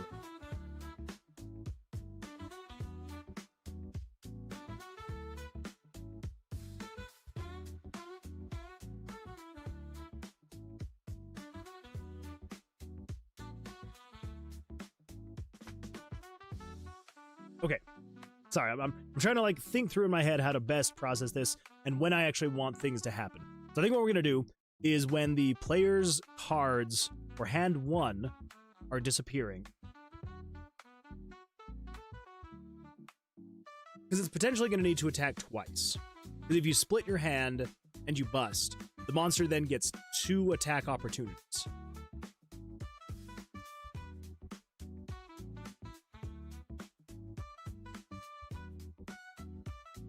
Let's just do this. So the player's hands go away. Player hand 2 will go away if there are cards here. So we need to say first conditional branch if the card total value of H2 is not equal to 0. So if there's actually something in the player's second hand, then we do this thing. Okay. So we get rid of both hands of cards. Fair enough. Then we need the monster to do their actual attacks. At this point, I think what we're going to do is we're just going to say monster attack and 1 or let's just throw this in there. I wish there was a better... I don't know. It's complaints. More complaints about RPG Maker. It's fine. It's fine. I wish there was a way to, like, add a comment to a loop. I feel like that'd be a lot of fun. I know you could, like, because, like, here's the thing, like, you could with JavaScript. You would just add a little snippet of commented out text, and you would add the note. But I wish you could add, like, what is this loop for? Why are you looping here? I wish when you created a loop, instead of it just being like, all right, there's your loop, I wish it could be like, all right, add a note to the loop. Yeah. If for ever any somehow potentially crazy reason that an RPG Maker dev ever sees this, highly doubt it. But it would be so great to be able to add a comment to your loops, so you knew why, what is that loop for? What is it doing? You don't have to add a comment, but it'd be pretty great to be like loop and then comment, here's what it's for. But instead I have to add a comment after the loop. Oh well. Oh well. All right, so this is going to be then, we have the monster attack H1. We're also just going to call this one plus clear cards. Okay, so that is just getting rid of the monster's hand they currently have. And then at the end here, we then want to add another loop, and we're just going to say conditional branch if card total value hand 2 is not equal to 0, which basically just means if the player has drawn cards at some point in time, and they come in here, and then we just loop through here. This is going to be the monster attack H2. And we're not going to actually have it clear the cards because there are no more cards to clear. We should just be able to get rid of you and you. And then we should just be able to grab you, and you. So if the double down for H2,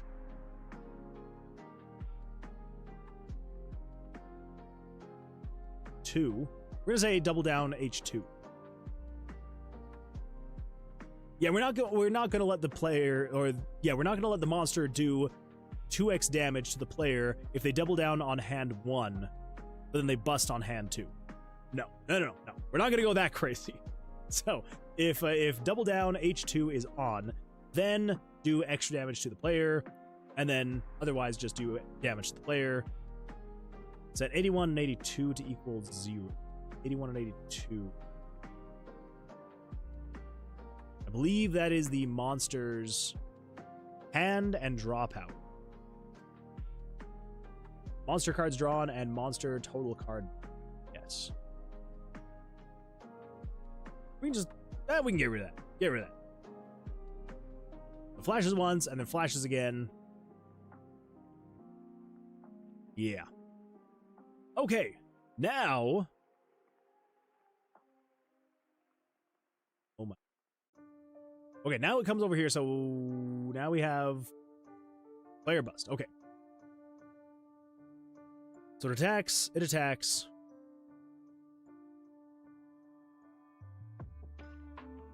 Wait. The loop. Move player hand 1. And then this removes player hand 2. So long as the player hand 2's value is not equal to 0. And then here, monster attack H1 plus clear the hands. And then you are monster attack and 2.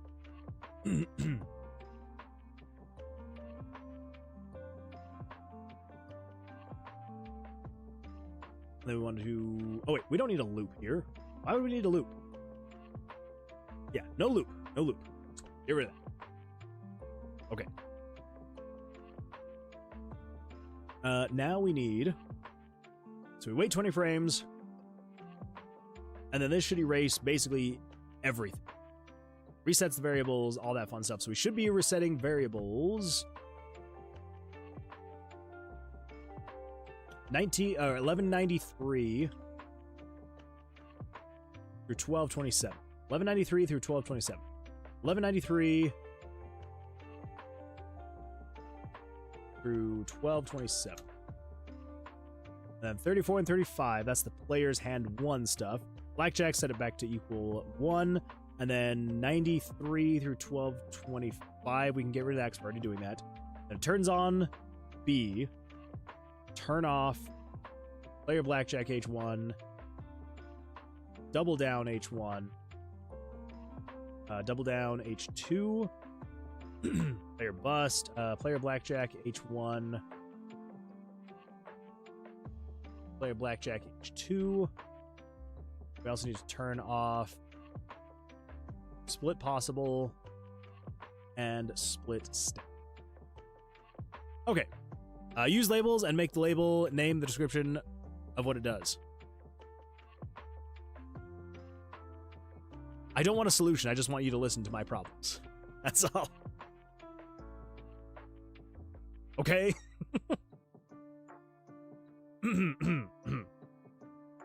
Coming in here with good logic. Okay. Let's see here. Let's see. So, that should allow me to be able to bust on both of these split hands. And then it should actually, take care of this stuff. So come over here and I do that, and then I do that. We have now bust on this hand. I should no longer be able to draw there, so I can go over here. 21, and then if I hit again, it should go. Okay. Oh, I thought it was broken. I was like, what the crap happened? It's because I had a soft hand. Okay, here we go. Yeah, there we go. Double hit. Oh, thank freaking goodness. It actually worked. Okay, all right. Yes, there we go. So yeah, so I can split the hand. Draw me 2 more cards. I can then take more hits until eventually I bust. I cannot draw anymore, and then I can take more hits on these hands. And if I bust on both hands, it will then take my cards away, hit me twice. Happy day, and then it goes back in. Oh my gosh. Very nice. The issue is there's no... wait. The issue is there's no indentation with labels, since this is aesthetic issue that matters. I mean, that's true. That's true. It is very much aesthetic. For me, anyway. Because here's, I absolutely could, and I can, and I do, I just add, if I have a loop, and then I just add a comment here. So, you know, it kind of works. I don't know. I just think it'd be kind of nice to have it like on the same line. That's just me, though. That's just me. Kevin Steinnick says, guess who's back? Back again. Nick is back. Tell the chat. Nick is back. Nick is back. Nick is back. Nick is back. Da-da-da. Okay, well, yeah, so that is all working now. So, now at this point, I believe what we need to do is we need to get the actual stands working. I just want to check one more time. Okay, we do that. We then go you. I've now busted. I can't do anything here. I need to make a way so I can cancel out of this. That's okay. That's actually a potential problem. Anyway, so then I can draw you, and then they bust. Was that just one hit? I think that was just one hit. Why did it only hit once?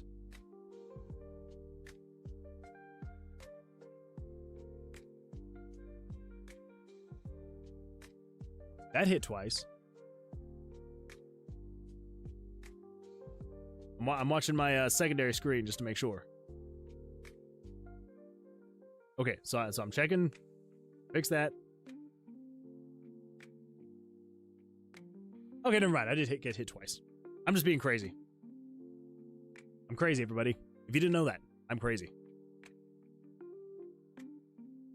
It's been a long time since the last time I was here. That is true, Nick. It has been quite a while. Hopefully, you're doing well. Hopefully. Fingers crossed.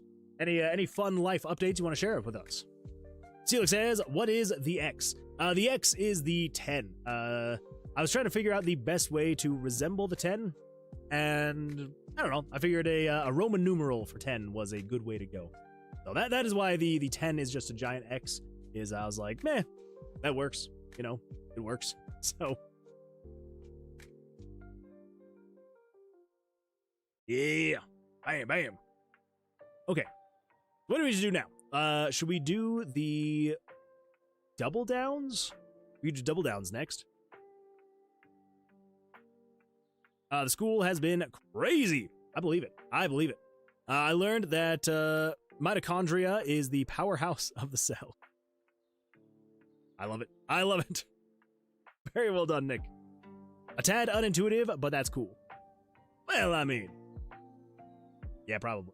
The designs on the cards themselves are probably going to change over time. We're not going to keep with this little egg thing. As much as people seem to like it, I don't think we're actually going to keep with it. So I probably will eventually change how the cards look themselves. But that is a task for today. I think probably next is we're going to get the double downs working on the split. You split, you should then be able to double down, but you can choose which one you want to double down on. So, how are we going to do that? Right now, it just automatically does it there.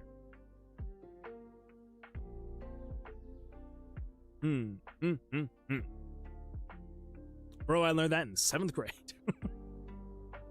Hey now. It's complicated stuff, all right? It's complicated stuff. So the double downs right here. So we kind of want to do it basically the same way as the hits.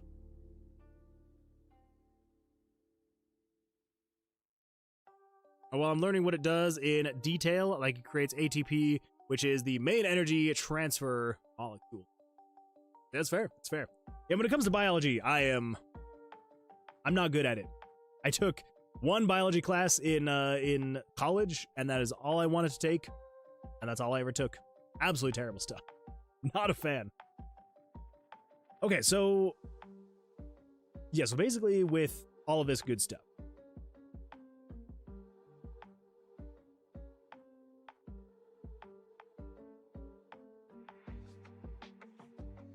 Okay, that's fair. The powerhouse part was 7th grade. See, now but you're getting into more detail. That's where the good stuff pops up. So how am I doing this again? So if you release split stack. Oh wait, when am I actually... Cards drawn is less than or equal to 10. And do that. Thanks for the follow, Roberto Martinez live. Roberto, thank you so much for the follow. I appreciate that. Hope you have an absolutely fantastic day. Yeah, welcome. I'm glad you're here. I'm glad you're here. Let's see. What? This turns on the arrow. Like the actual pointer, just like show what stack you're actually going to. Is what we need. But where is this? So if and it turns on B. Oh, right there. Oh my. Literally right here. Okay, so if split stack is off, then it just does the regular thing. If not, then it does the whole split stack thing.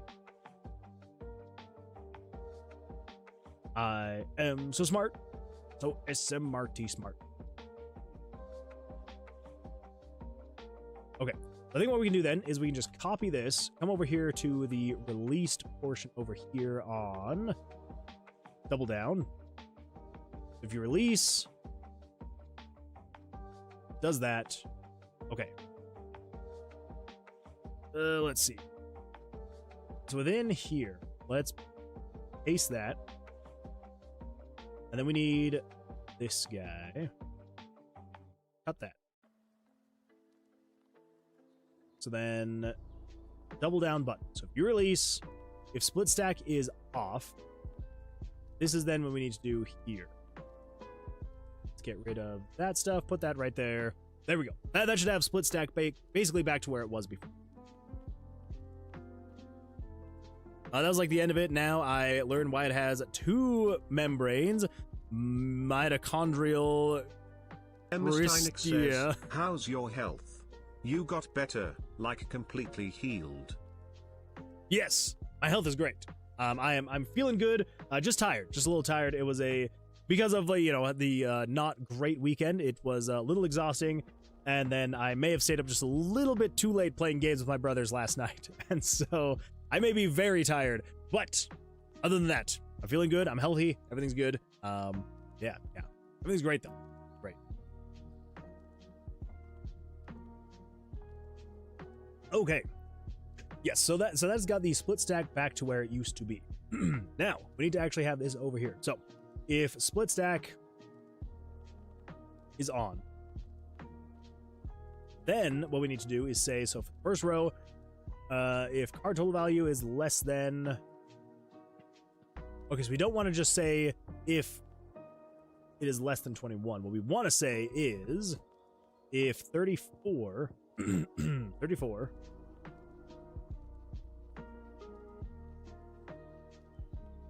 Okay, I guess I can't say that I'm 100% better. I still have like those little bit of cold symptoms sticking around, little bit of a cough every now and then, stuffy nose, I feel like that kind of stuff sticks around for weeks after you get better from a cold. It happens. Because we want to say if cards drawn is equal to 2, it has to be 2 on the money, because if it's not 2, that means you've either not drawn enough or you've drawn too many and you can't double down. You cannot double down on anything that's not 2. Roberto says, what programming language is that? So this is a mix. It's JavaScript mixed with mixed within RPG Maker MV. So RPG Maker is, in general, just a visual scripting game engine where it's basically designed to make top-down, Zelda-like RPGs, JRPGs, Zelda, Final Fantasy, that kind of stuff like that. And yeah, it's supposed to be very basic. If you wanted to show a message, you should come in here and just be like, show text. You could be like, hello world. And it would then, I would then be in game. And if I were to interact with this event in some way, shape, or form, it would then, when it gets to this point in the script itself, it would then just show a message on the screen in a message box that would just say, hello world. And you can, show faces and change stuff about the window and stuff like that. Yeah, it's supposed to be very... You're not supposed to have to know anything about programming to be able to get started with RPG Maker. which As does it kind of says, limit it a bit. While browsing Steam, you find a golden Gabe cube laying on the ground. Oh boy. Gabe suddenly appears out of thin air and lets you choose between two options. Let's hear the options. The first option is to release a game that makes everyone fall asleep. No one remembers playing it, but players have the time of their life only while the game is open. The second option is the game becomes a financial catastrophe and you do not gain any money from it, but the game is regarded as one of the best of its genre. Even if players do not really enjoy that much, your game will receive 9 well-known awards in the video game industry.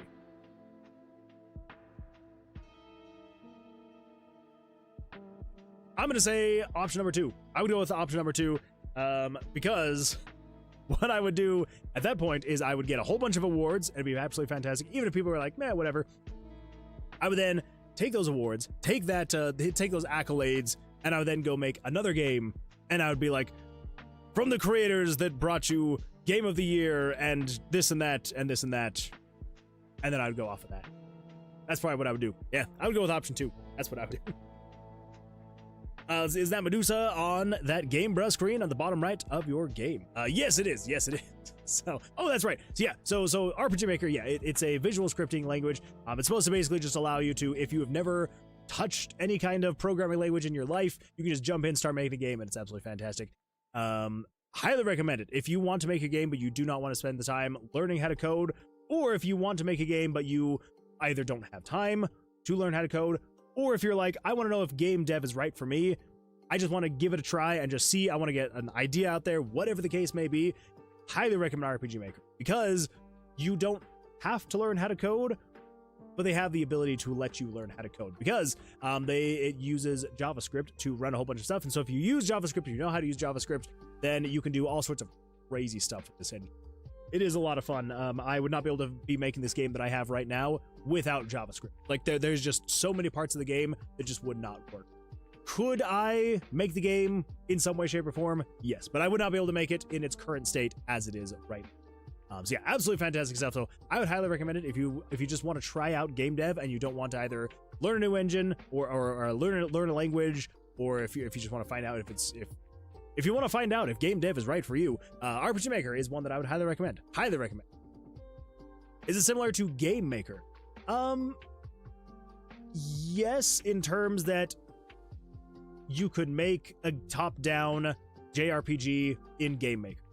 No, because Game Maker is a lot more powerful. It has a lot more that it can do, versus RPG Maker is basically strictly top-down JRPG. That's basically what you can make in RPG Maker if you're not using plugins or custom JavaScript scripts.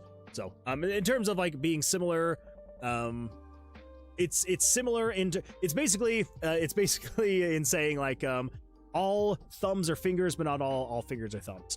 You could make a top-down JRPG in Game Maker, but the things you could make in Game Maker you couldn't necessarily make in RPG Maker. Kind of, if that makes any sense at all. Meaning that Game Maker is the fingers and RPG Maker is the thumb. You can make a thumb in Game Maker, but you can only make a thumb in RPG Maker.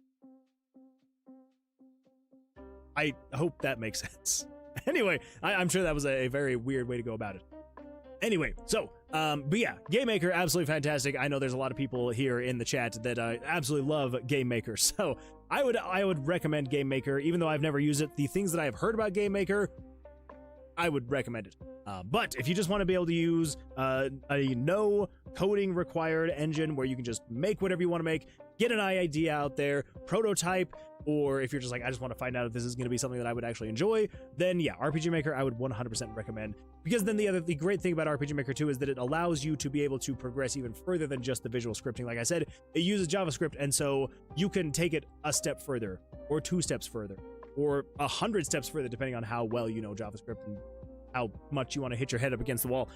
But you can do it. You can do it. So, yeah, that is to answer your question. As far as Medusa, yes, so that is just a little interactive game that I made in RPG Maker, surprisingly enough. And it has Twitch integration, so if you want, you can cast dice at Medusa, and it will do damage to Medusa, and we can fight Medusa together if you want.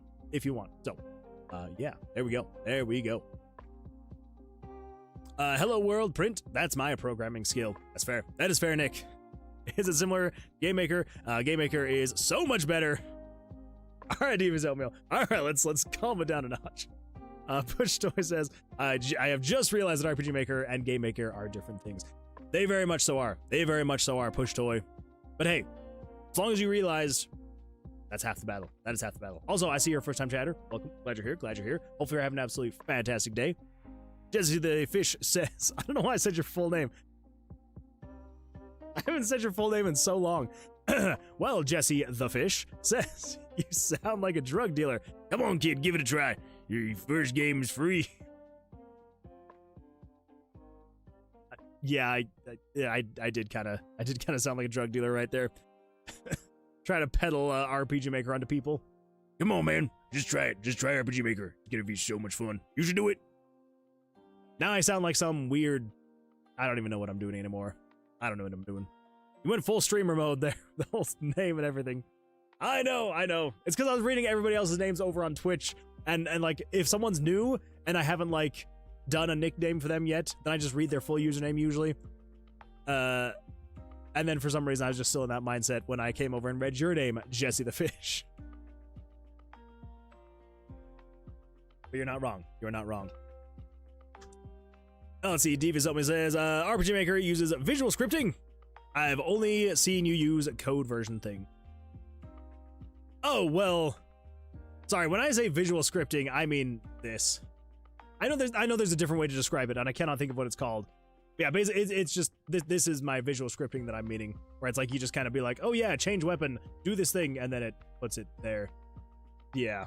I know there's a better way to describe it. I just can't think of what it's called. By the way, Moon, you should check out Clover Pit. It's a roguelike game based on slot machines. Ooh. Oh wait, I have checked out Clover Pit. I was actually thinking about making a game like it a while ago, and then I saw it and I was like, okay, this is like 1,000 times better than what I would ever be able to make, so I'm glad that someone else made it, and instead of having me very roughly failing at trying to make something like that. It is one that I want to actually play, though. It does look like it would be a lot of fun to play. There's a demo on Steam for free! Colored? I mean, I guess, well, it is color-coded anyway. What software are you planning to use to make music and sound effects for your game? So I am not actually planning on making music or sound for my game because I am terrible at making sound and music. Full stop. I have tried many times to make music for my game, and it does not turn out. It does not turn out. So I'm actually... I feel terrible. So there was, and I cannot remember who it was, someone from a few streams ago made an example, kind of made an example song of what they could make. I thought it was fantastic. They sent me another version of it, and I still have yet to actually listen to it. So if you're watching right now, I promise I'm going to look at your DM. It is going to happen, I swear. But yeah, so as of right now, probably what I'm going to be relying on is either, one, someone else who wants to make the music for the game, relying on someone else making the music and or the sounds, or I own hundreds of gigabytes of assets that I've purchased over the years, and so I would probably just use something that I have in there. I have a whole bunch of different sounds that would actually work super well with this game specifically. The music is less so. I do want to do a little bit more on the music. But the sound effects, I have so many sound effects I could definitely make do, and it would be just fine. Yeah, as far as the software to make the music, yeah, I do have some music making software. I don't think I would actually try though, because again, my music making skills are abysmal. I guess like a block coding, but it's pretty much function library insertion. Yeah, that's that's probably the best way to describe it. Yeah, function insertion. There we go. It's the FI. It's the FI coding. Never mind. All right. Let's see here. Okay, where was I? I'm gonna have to try and remember what I was doing. First slot. Oh, that's right. We were doing the double downs. We got this stuff in here, so the normal double down is here, ready to go. Okay. So if card draws are equal to 2, that way, so you have only drawn 2 cards, you can then double down on row 1. So if you are within here, which all of that should be the exact same thing, and then tints the pictures, If the touch input is released, it then sets those to false, waits for 1 frame, erases those pictures. Okay, I'm getting Instagram reels sent to me. I need to catch up on those two. There's so much I need to catch up on in life. And then we're gonna say random number 5 equals 1. I don't think we actually even relied on that. I don't think we need that at all. Yeah, we don't need that at all. Let's come back up here. We can get rid of you. Get rid of you. Down here, we can get rid of you. Get rid of you. Now, we do want to turn on, so control switches, because I believe we have switches for this. Double down, hand 2. No, this is going to be hand 1. So double down, hand 1. Turn on double down, hand 1. That was a very weird ad for me to look over and see. Okay. Cool. Oh my gosh, that scared the crap out of me. Oh my gosh. Oof. I can hear myself when these voices get turned on. And because I had been completely silent for a couple seconds there, and then as soon as I said something, it immediately jumped in with the voice of God. Oh my gosh, that scared the crap. I thought someone was right behind me because I have open back headphones, and so I can hear myself, but then I can also then hear myself, and so yeah, oh my gosh. Thank you, Nick. That scared the crap out of me. I appreciate that. If you want some nature sounds that are connected with forest, I could do it since I live like 2 kilometers, 1 mile. Oh, that'd be kind of fun. Well, so I think what we're gonna do. So as far as the sound effects, the music and stuff like that go, I'm really looking to do like the whole 8-bit kind of like chip tune stuff. And so all the sound effects are going to be more like chip tuney.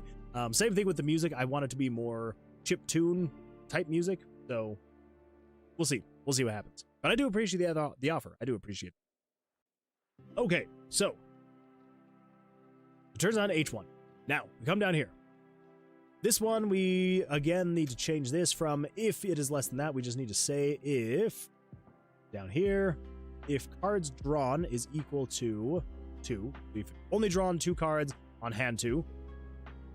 We're hovering over there, tint the picture, if release. So turn that off, wait for 1 frame, erase those, but then don't turn on C yet. We need to turn on hand 2. So double down, hand 2, then turn on C. Okay.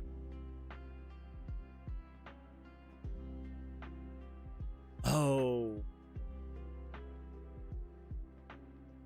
Okay, so we also need to adjust the double down button.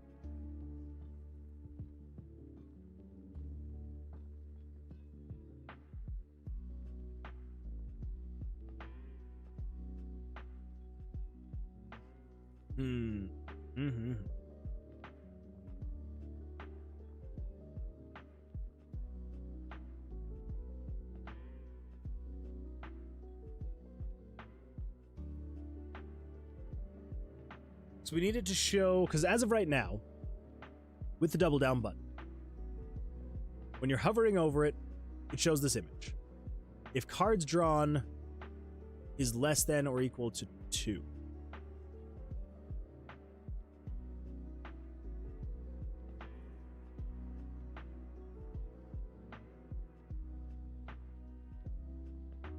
Oh man. Okay.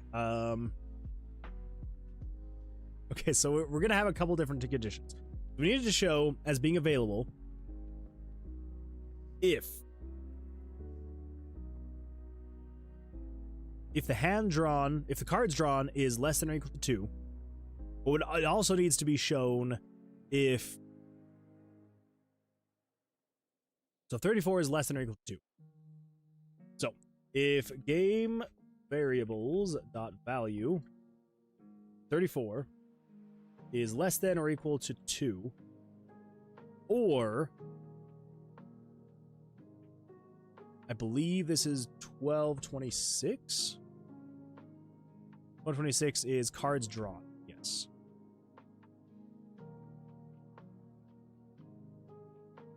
So 34 is less than or equal to 2, or if 1226 Yes. So then it will show the double down button.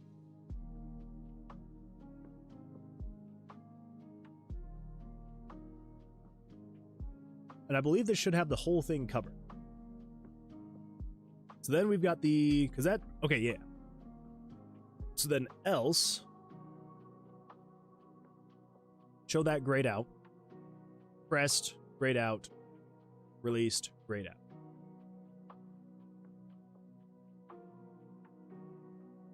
Yes. Okay. So then, over here, when you release, split stack is off, and just do that. Double down 1. I believe we need to do the same thing here. If you're released, change the image. If you're released, change the image. There we go. Oh my goodness! Welcome BIMLab and your 8 amazing audience members. BIMLab, thanks for the follow for the raid. I appreciate that. Sorry, I'm I was in the follower mindset. Thank you for the raid. I appreciate that. Hopefully your stream went well for you. Yeah, what did you have going on your stream today? Would absolutely love to hear what you got going on. Good old raid. Also, everybody, really quickly, let's do a shout out really quick to, if I can remember how to do the shout out. There we go. BIMLab. There we go. Shout out. Yeah, thank you. I appreciate that. Thank you so much. Yeah, hopefully it was a good time for you. Hopefully everyone also had a good time on the raid or on the stream. And yeah, appreciate y'all being here. Yeah, really quickly, just for anyone new, just a really quick rundown. We're making a dungeon crawling roguelike RPG where the combat is based off of Blackjack, and right now we are trying to redo the battle system from the ground up. It was originally implemented months ago, and it was just kind of getting to the point where it was being strung together with duct tape and bubblegum and hopes and dreams. So we're trying to restructure it, get it better, a little bit better, solid foundation, and yeah, slowly but surely making progress. So anyway, so if that sounds like something you'd be interested in, would absolutely appreciate and be very grateful for a follow. Not totally understandable. No worries at all. I guess also while we're on this, if you're over on YouTube, I see we've got quite a few people over on YouTube. If you're over there, if this seems like something that interests you at all, I would absolutely love a sub. You don't have to. Not no requirement. No requirement. You can just want to watch. Totally fine. Totally fair. Totally valid. But anyway. Either way, I do appreciate everyone being here. So, okay, so on the second row, what are we doing? So when you release the button, oh, that's right. That is right. Okay, so I don't think this actually has. Oh, it does have an else. Okay, so if you're in there, if you release.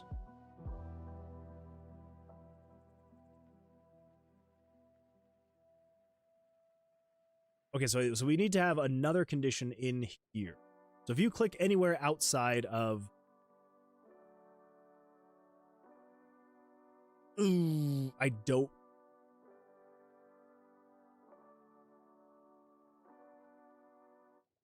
I don't know what that's going to do. I guess we'll find out. Let's find out actually with the stand. The reason why I'm wanting to do this is... So if we do...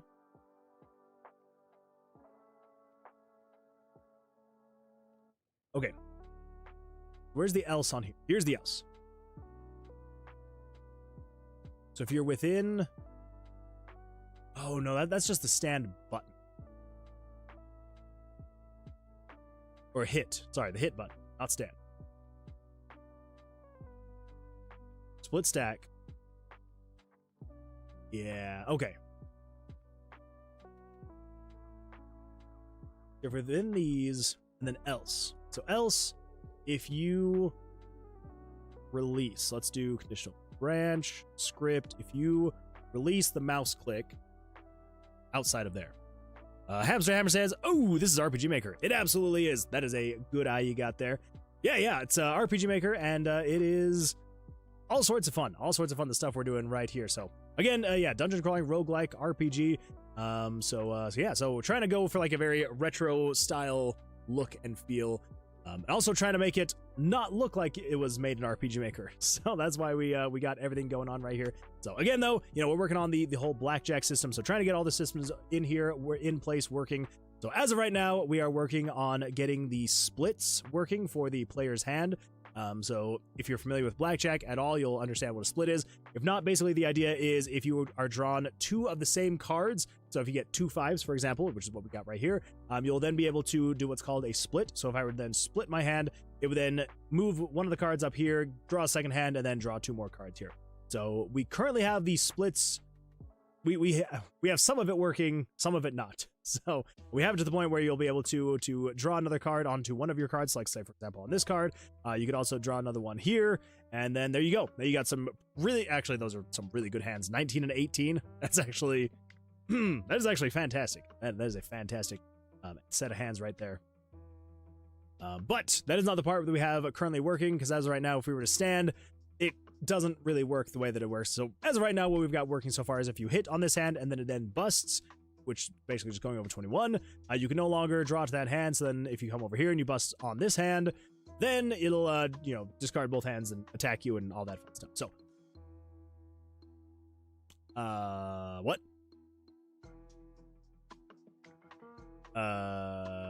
What? Game. Hello? Computer? Why? Bad example. Bad example. Did I break something? What did I do? What did I break?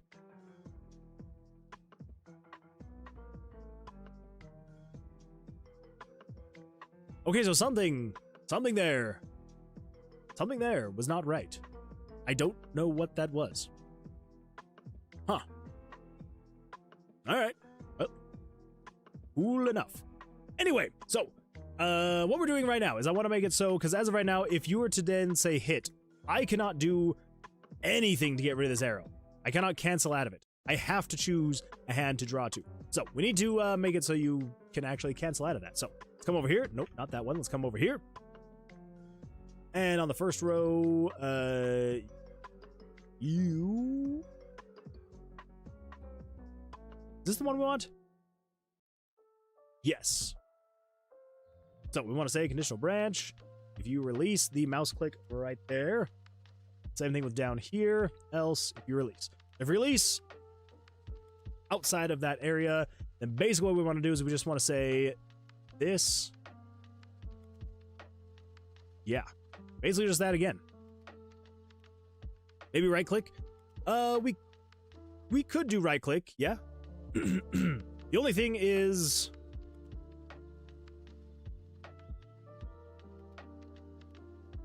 I don't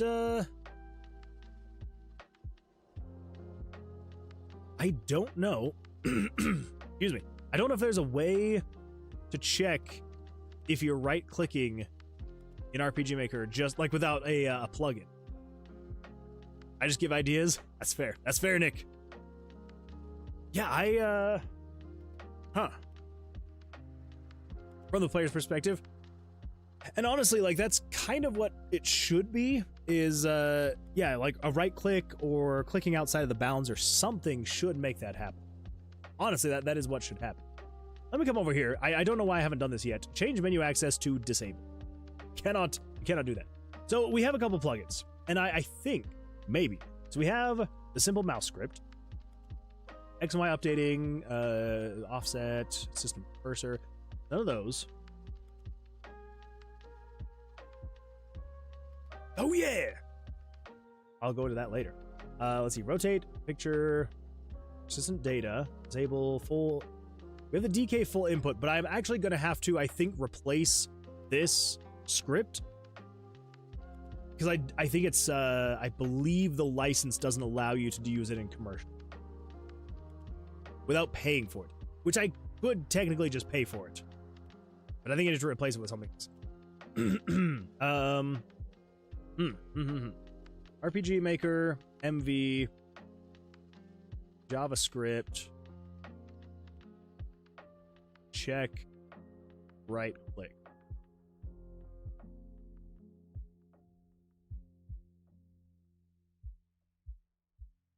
Touch input is canceled. This function returns true if the right mouse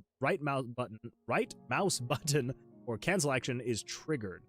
Pressed and released in a single frame. Interesting. I did not know that.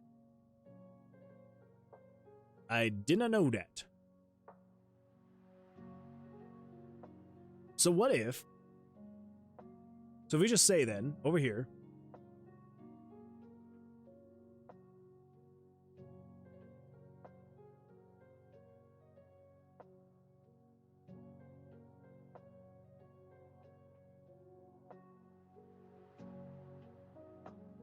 Where am I going to have that, though, is the real question. So I've got all this checking in here. I guess I've got this... I've just got this looping, I suppose. So in this loop, it should be, yeah, first and second rows. Yeah, so I guess just right here on the loop, we could just say conditional branch. If touch input is canceled... Maybe?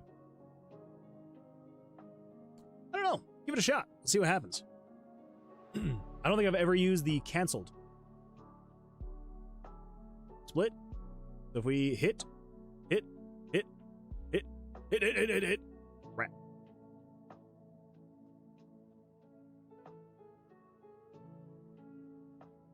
Okay, so it's still technically there.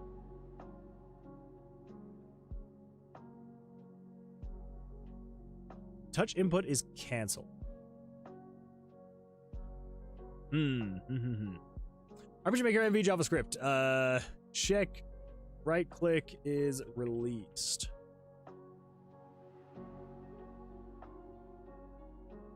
There's no built-in touch input is released equivalent specifically for the right click action. This right click is mapped to the cancel input, which triggers the function is canceled when the button is first pressed. When I was released or held.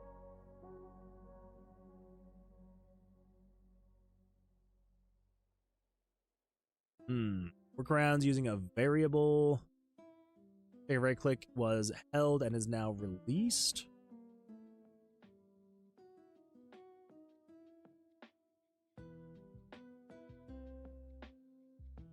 Place your desired action inside. Wait. So condition 1, check if. Okay, so condition 2, check if right click was held and is now released. Place your desired action inside this second conditional block. Once the action is complete, use another script call to reset the variable. Initialize the variable.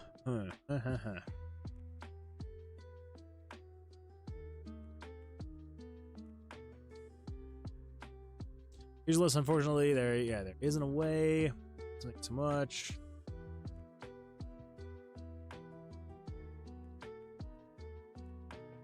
Okay, the JavaScript folder contains .js files or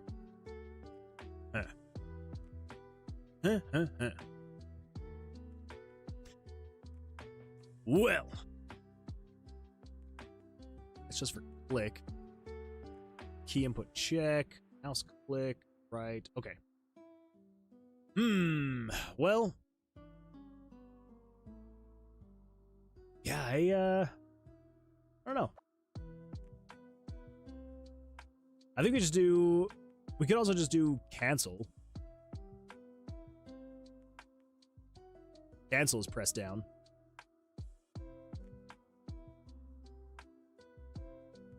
At that point, what we could do is if we come in here and we pull up battle and then we split, and then we should be able to do U.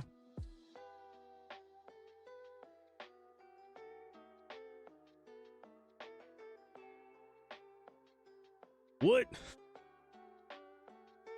If cancel is pressed down, and yet for some reason it's just doing it instantly?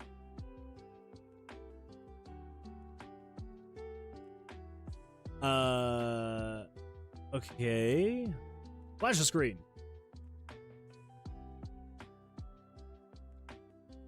What if? I don't know. I don't know what's going on there. That is very bizarre. If we split, and then we hit.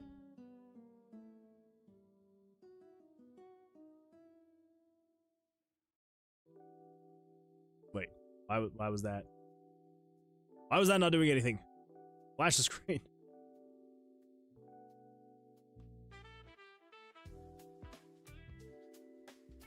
Split.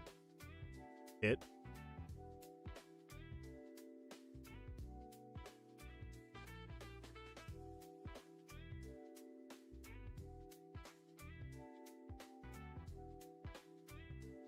Okay, maybe I'm just confused as to what has happened. If split stack, turn on 939A to true, and then it jumps into a loop. That's the first row. It's the second row. And it should just be looping through here.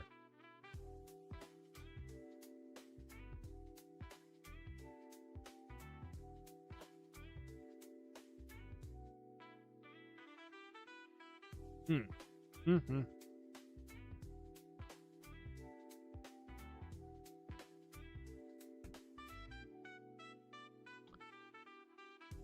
I think I see the error of my ways. _artist Oh says, my goodness. Moai emoji, Moai emoji, Moai emoji, Moai emoji, Moai emoji, Moai emoji, Moai emoji, Moai emoji, Moai emoji. You don't say. Moai emoji, Moai emoji, Moai emoji, What the freak is all this? Moai emoji, Moai Oh my emoji, gosh. Moai emoji, Moai emoji, Moai emoji, Moai emoji, Moai emoji, Moai Points well emoji, spent. Moai Points well emoji, spent on Moai an emoji, artist. Moai emoji, Moai emoji, Moai emoji, Moai emoji, Moai emoji, Moai emoji, Moai emoji. That was struggling. Emoji, Switching things up. Emoji, Moai emoji. And I feel like we're Moai probably emoji, not even halfway Moai through this emoji, thing. Moai emoji. Okay, Moai well, emoji. Moai emoji. I think what we can do Moai is emoji, if Moai I emoji, Moai emoji, get rid of that, Moai emoji, and if I get Moai rid emoji, of Moai emoji, Moai emoji. Now he's really switching Moai up. emoji, I get rid of this Moai one. emoji, Moai emoji. And then what we can do is if we Moai come over here. Moai emoji, Moai emoji, Moai emoji. Okay, so Moai that's still emoji, that. Moai emoji, Moai emoji, Moai emoji. Cancel is Moai pressed down. emoji, Moai emoji, Moai emoji, Moai emoji, Moai emoji, My Moai gosh. emoji, Moai emoji. What is this? Moai emoji. I spent my points well. Yeah, you did. Yeah, you did. Not bad at all. All right. A split. And then we are going to hit.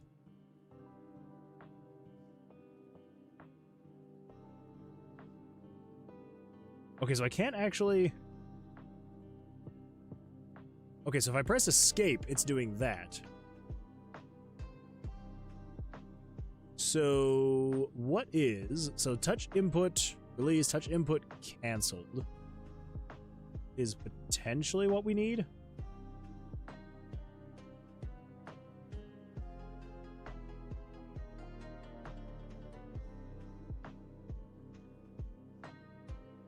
See what happens. Let's split and hit. Okay. So I guess maybe that is what we then technically need to do. I think at that point we could just copy that, put you in there. Yeah. And then I think we would just break the loop. Pretty sure. Break the loop. Yeah. I think. I hope.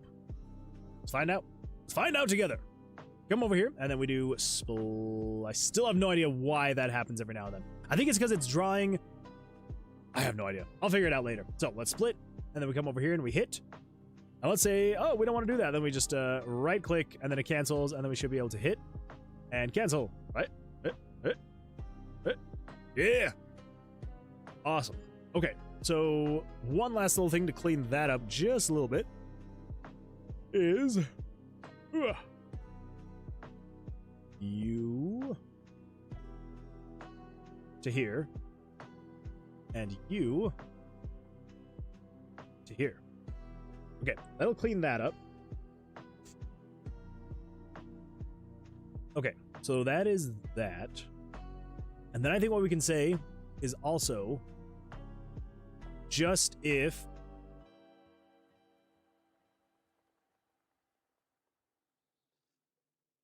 it's good enough for now. Good enough for now. Emma Steinich says, Ooh. to be is to do.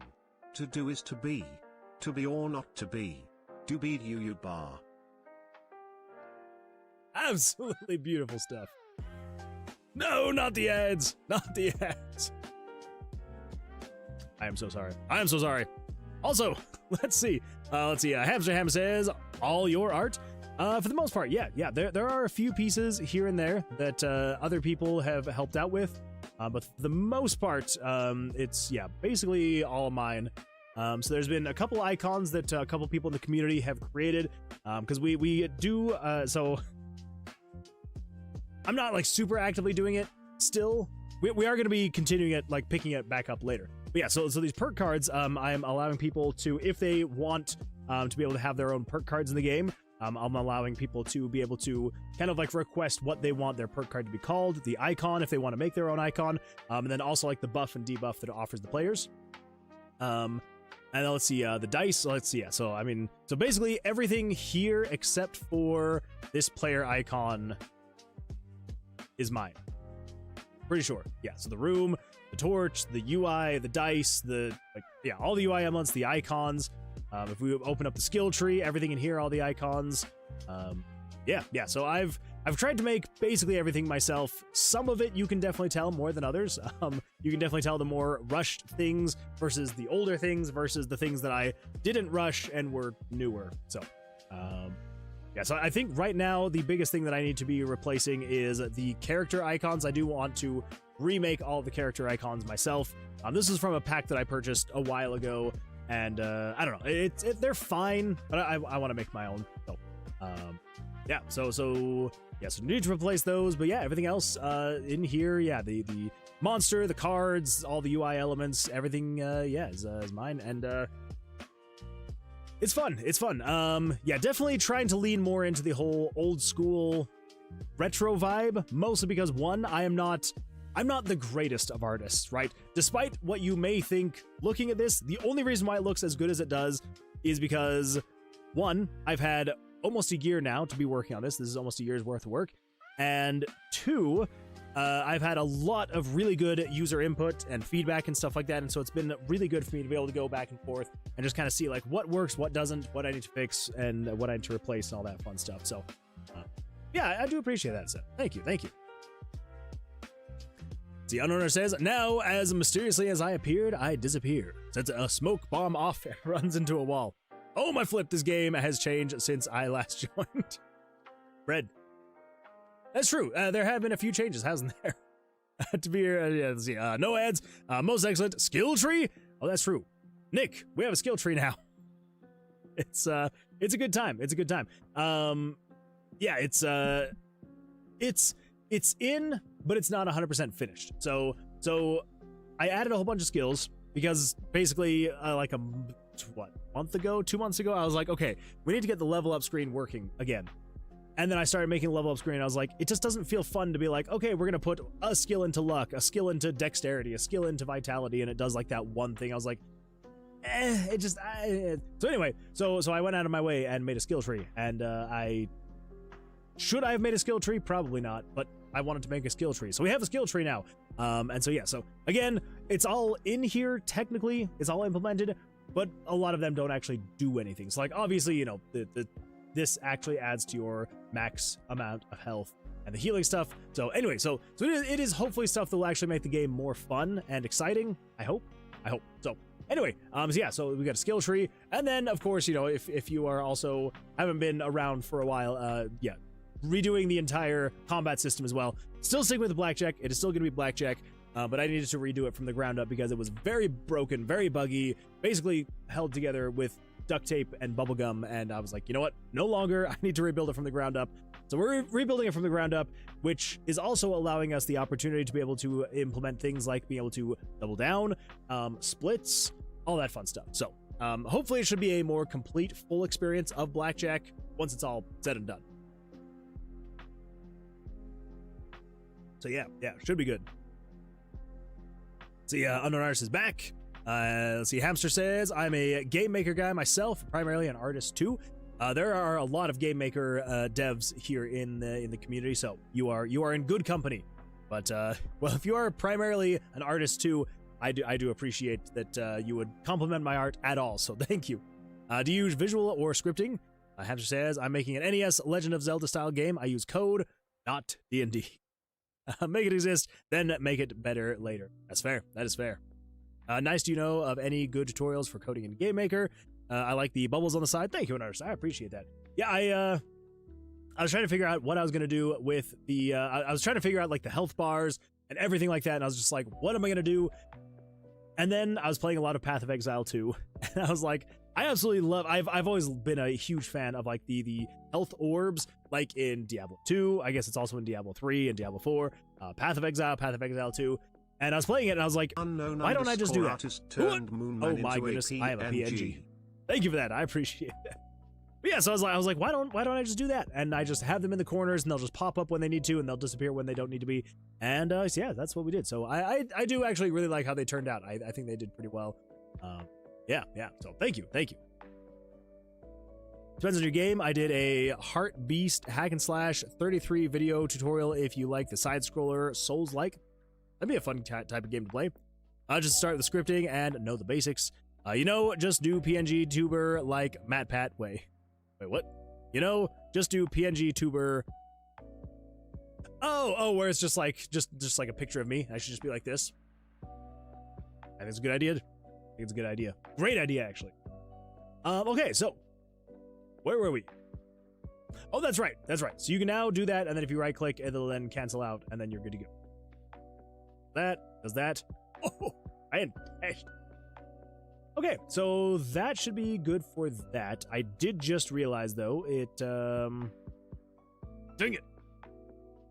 The reason why I say dang it is because, so we got the double down here, right? Which is what we want. We want the double down. And then if we do a split, you should be able to still do a double down. I did not realize that I got that far. Crap. Dang it. And then if we come over here, and if we do split, and then we do a hit on, let's say, for example, this guy. Okay, so it doesn't gray out the double down yet. But it does gray it out if I come over here, and if I split, and then if I hit on this one. Oh, okay. So we're halfway there.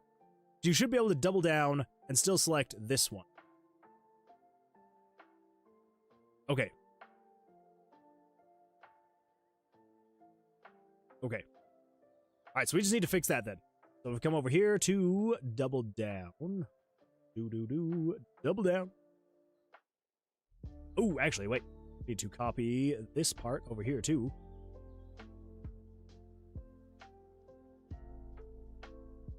Hit split stack. There we go. Right within the loop. Over here, we got the double down. Where's the... This? Think it'd be this one? Yeah, because that turns it all on. Yeah, so within here, paste that. Okay, there we go. It would look like this. Oh, that's a good point. I should do that one some random. So anytime I get turned to that, I just me sitting there talking, yapping away. Hamster Hammer, do you stream? Yeah, I stream Game Dev Daily. Oh, well, everybody. We're gonna do a little bit of a shout out to at Hamster Hammer. If you're not following Hamster Hammer, make sure to go follow Hamster Hammer. Let me just do that really quick. There we go. Absolutely fantastic. Yeah. Well, Hamster Hammer, I do appreciate you being here. Yeah, everybody, make sure to go give Hamster Hammer a follow. And yeah, fantastic stuff. I'll have to check out some of your streams sometimes. I would love to see what you're working on. Let's see, but it's all good. I love to follow and watch other game devs in my off time. Well, I appreciate that. Thank you. Why you do streams so early in the morning? Wait, did some random dev stream today? Wait. Wait, have you actually been streaming some rand dev? I haven't in a while. No time for game dev. I was like, I don't think I've gotten a notification about it. I was going to feel really bad if you were streaming and I wasn't getting notifications for some reason. See, Constantine of Rome says, hello, I'm still working on my game too. Hey, that is absolutely fantastic. I love it. And I'll see, Draco G says, it is 12:14 for me. Oh my gosh. It is, so you are 1 hour ahead of me then, because it is 11:14, well, now it's 11:15 for me. It's getting late. It's getting very late. But we still got time. We still got time to do more stuff. But with the holidays and stuff, that's fair, that's fair. I looked at the schedule. Oh, yeah, some rand dev schedule. Fair.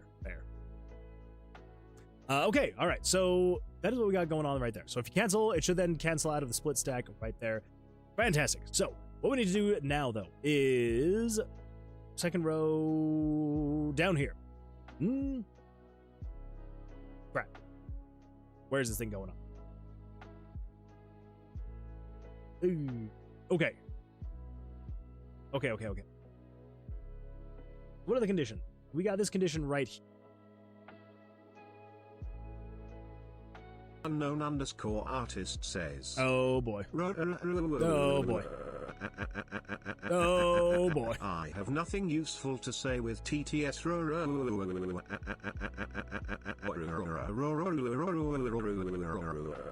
rate. Yeah, there we go.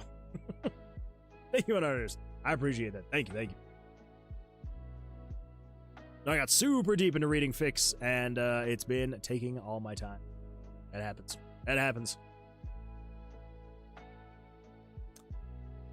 I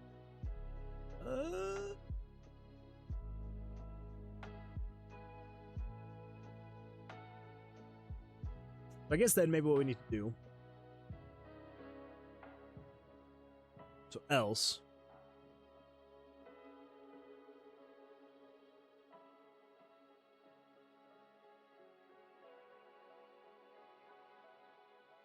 What if conditional branch. We need to say if variable 34 is not equal to 2,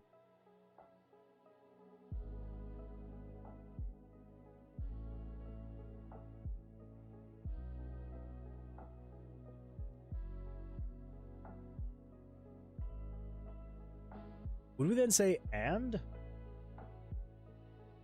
if 1226 is not equal to? Think?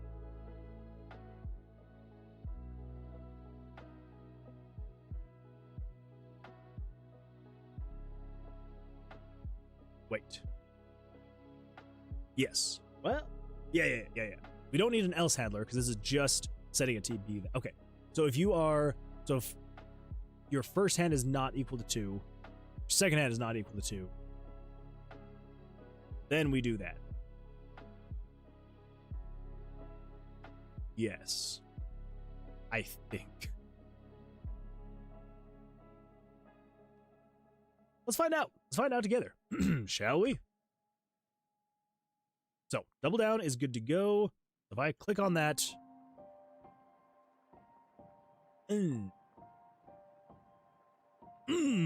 Okay, that's not well. If I then... Emisteinik says, did someone here watch The Witcher on Netflix? If yes, I feel sorry for wasted time. I watched the first season. That's all I watched. And then I was going to watch season 2, but I put it off for so long that Henry Cavill then left the project.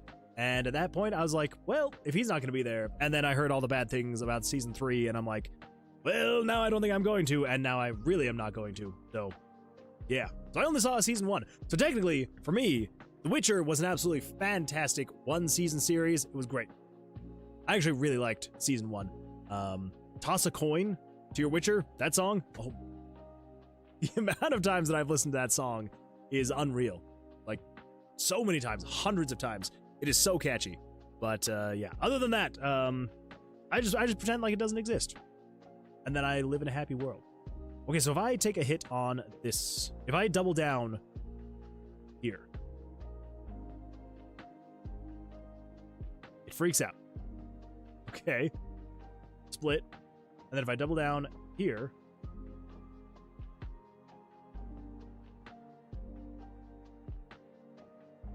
I don't know what's happening.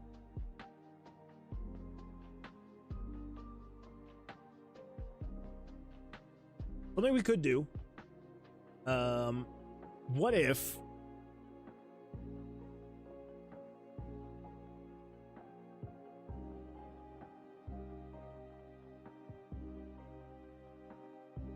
I know we had kind of gone over this a bit, but what if we don't gray out the button?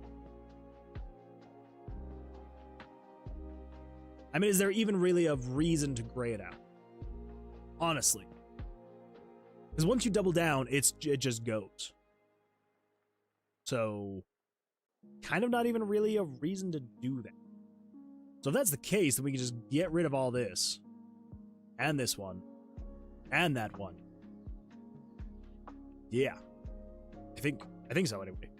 I've been watching anime too late at night and can't wake up to stream, so we kind of are in the same situation. Did someone here watch The Witcher on Netflix? I didn't. I've been too busy watching FMAB. I find it funny that the bad guy that slaughtered the rats ends up being the fan favorite. That's fair. Well, I'm gonna go now. I hope that the rest of your stream goes well, uninterrupted. I appreciate you being here. Hopefully, have an absolutely fantastic rest of your evening, and we will see you hopefully on the next stream on Thursday. I hope. Fingers crossed. My uncle did a line in a piece of paper for every. Wait. My uncle did a line on a piece of paper for every inconstantly with the books that was in the one episode. He did 140 lines. Okay. Now I know what you mean by he did a line. I was like, okay, and every inconsistency with the books that was in the one. Okay. With a pencil. Yeah, of course, with a pencil. Yeah, 100%. 140 pencil lines. Okay, to be fair, I also have never read the Witcher books, so I don't know where the inconsistencies would be, and I've only... Shush now. Shush, some random. Yeah, never read the books. I have played the games, but I don't know the lore super well, so... For me, I was able to look past all of that. It was kind of like with a series of unfortunate events. If you've ever read those books, if you ever watched the movie, everyone hated it because they tried to cram 3 books into one movie, and everyone's like, "Oh, they skipped over all these things and this and that and this and that." And I'm like, I don't know. I thought it was pretty good because I'd never read the books. Same thing with like what was that? The Aragon. I thought Aragon was decent because I never read Aragon. So maybe the problem is people that read. Just don't read, and then you can't be disappointed by Hollywood. If you don't read, and you don't know how good you could have it, then you don't know how bad things actually are. There's the solution. Everyone just needs to stop reading, just watch the movie and or the TV show, and you'll be in paradise. There you go. Words of wisdom. Words of wisdom by Moonman. Can't write. I think the show writers did a lot of lines on their own. That's a good point. That's a good point. They were probably all sorts of doing lines. Moon, please let me do a line of code in your game. You can absolutely do a line of code in my game. Here you go. I'll make one for you. We'll just do a little bit of a. That looks There's a line for you. You ready? Here we go. Everybody, let's do a line at the same time. Ready? That was the dumbest thing I think I've done on this stream. And that is saying a lot. I've done a lot of really dumb things on this. And I think that was probably the dumbest thing I've done. Okay. Well, let's, oh my gosh, what is my life? Let's get back to work. Let's get back to work, everybody. No more doing lines of code.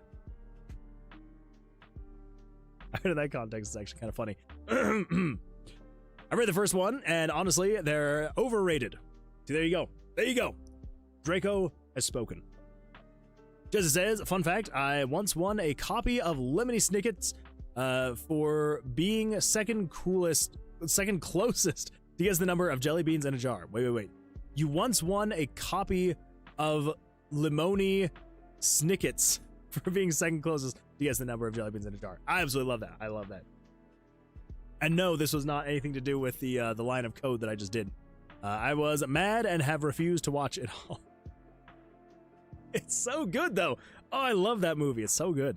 Aragon was a great book series, and the movie was one of my favorite as a kid before I read the books, but I will still say casting was on point. Yeah, I thought it was good. I liked it. My sister, on the other hand, who is a purist, she was like, they butchered it. And I was like, oh, well, you know, what you get for reading, I suppose. But that's what the guy who won picked. Oh, well, I mean, it's fair. You're tired, I understand. It's true. We're like, what, 3 hours into the stream? It's 11:30 at night after working a full-time job, and then coming home and being a father, and then now a game dev. It's great. Life's great. I love it. Anyway, oh my gosh, why is the music so quiet? Can't even hear the Skyrim soundtrack. Okay, all right. That's probably too loud. I want to get copyright strikes, you know? Yeah, 10:30 p.m. here. I'm old, so I'm heading to bed too. Have a great night. Thank you so much. I appreciate you being here. Hopefully you have an absolutely fantastic rest of your evening. Yeah, thanks for being here, for hanging out, and yeah, I'll definitely have to jump in, check out some of your streams, and yeah, hopefully we'll see you in one of the future streams, if I can speak. Holy smokes. Have a good night. I appreciate you being here. Okay, so we're not gonna grab the buttons anymore. So we've got that. That should be good to go. Let's see. No, we can also get rid of that. So the double down button.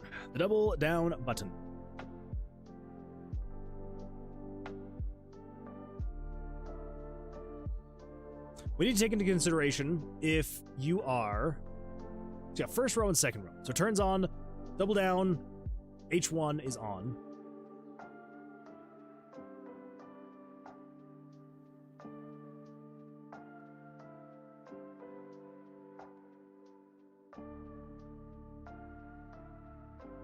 Over here, we've got B.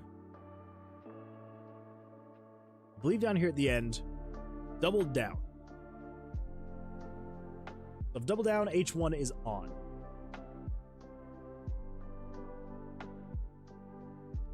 And here's what we need to do. We need to say, if double down is on, then first we need to check and see, is additional branch split? Is split stack on?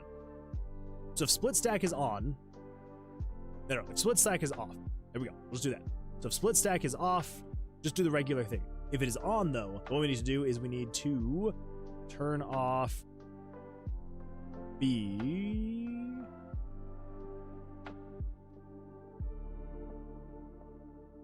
Yes, double down. So if double down, so turn off B, and then exit event process. Oh no. Oh no, what do we got here? What do we got here, Nick? Alright, let's take a look at this.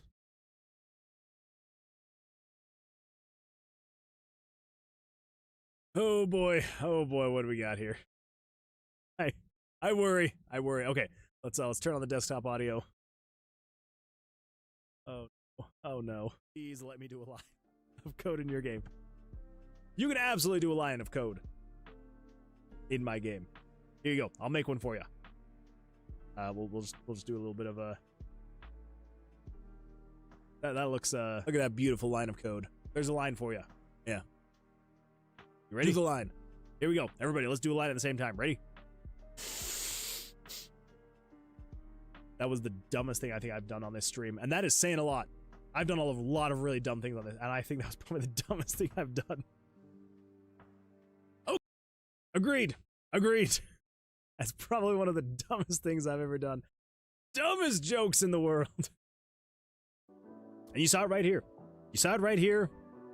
on the Moonwood game stream. Beautiful stuff. All right. Okay, so, got a hair in my mouth. So, yeah, so if split stack is off, do the regular stuff, but if split stack is on, this is the kind of content I tune in for. Well, then I'll keep it up. I will keep it up. We will keep doing lines of code together. Yeah. So I think what we need to do then is basically the same thing over here on C as well.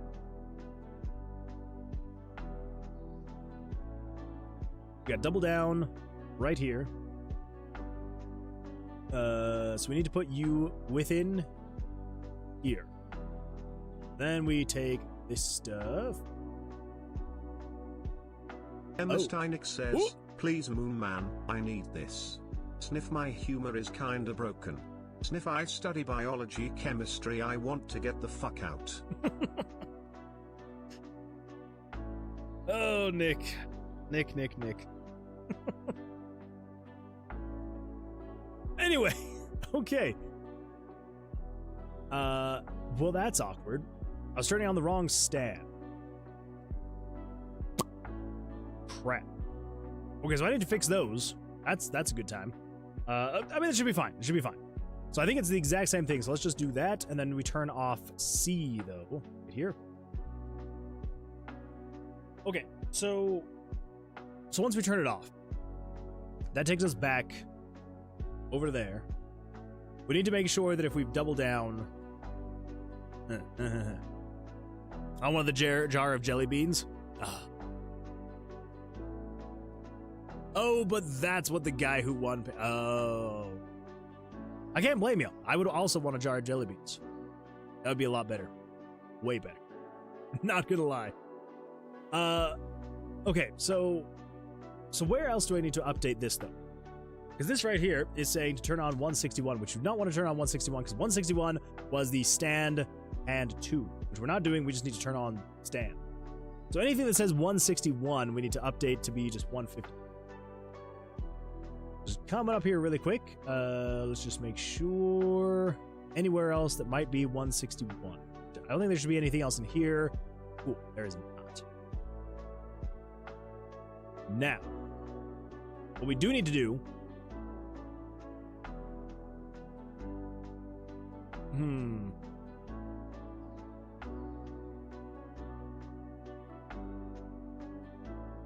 There's so many conditions here. Oh my gosh, this is breaking my brain.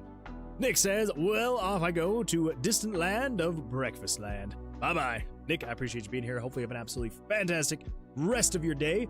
And yeah, we'll see you on the next one. I hope. Fingers crossed. Fingers crossed. Yeah, thank you. I appreciate you being here. Oh my gosh. Sorry, I'm dropping my fidget spinner that I have in my hand. You know, my good old fidget spinner. Good old flip phones. Nothing quite like a fidget spinner. Actually, this one is a great fidget spinner. It's got like a little spinny wheel on the front. So good. So good. And it's also just fun to like spin it in my fingers like this. I don't know why. It's just a good time. Okay.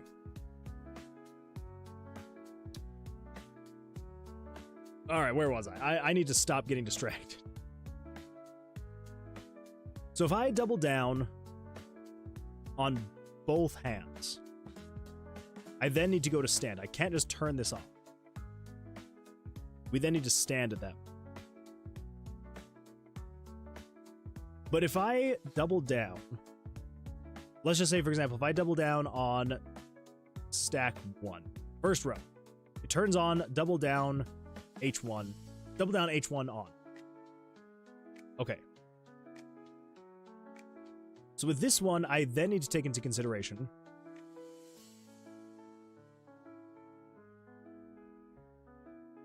the cards drawn is equal to 2. So that will already have it covered.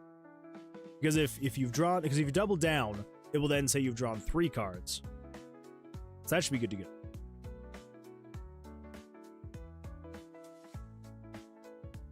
Okay. I don't think we need to worry about that then.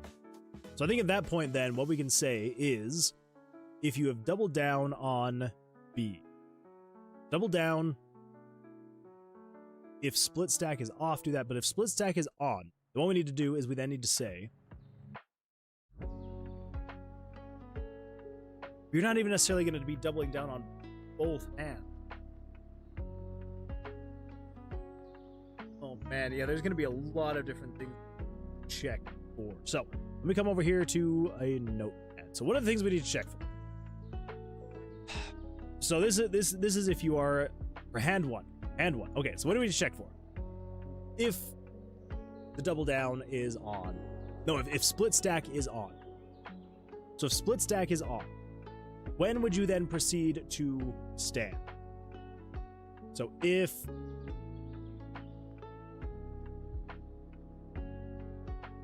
H1 is double down and hand 2 is bust, that'd be 1. Also, if hand 1 is double down and if hand 2 is double down, you could disallow double down on split, make them mutually exclusive. So I was going to, originally I was going to, because when I looked it up, it was saying that depending on the casino you go to, some casinos will allow you to do a double down on a split, but it was saying most don't. And so I was like, well, that would make it way easier. I'll just make it so you can't double down on a split. But then when I was going through the split, I then was like, well, it'd be kind of fun though to have that extra high risk, extra high reward. So I could just disable the double down on the split. I definitely could just do that. I don't know. I just think it seems kind of fun to be able to double down on a split. I don't know.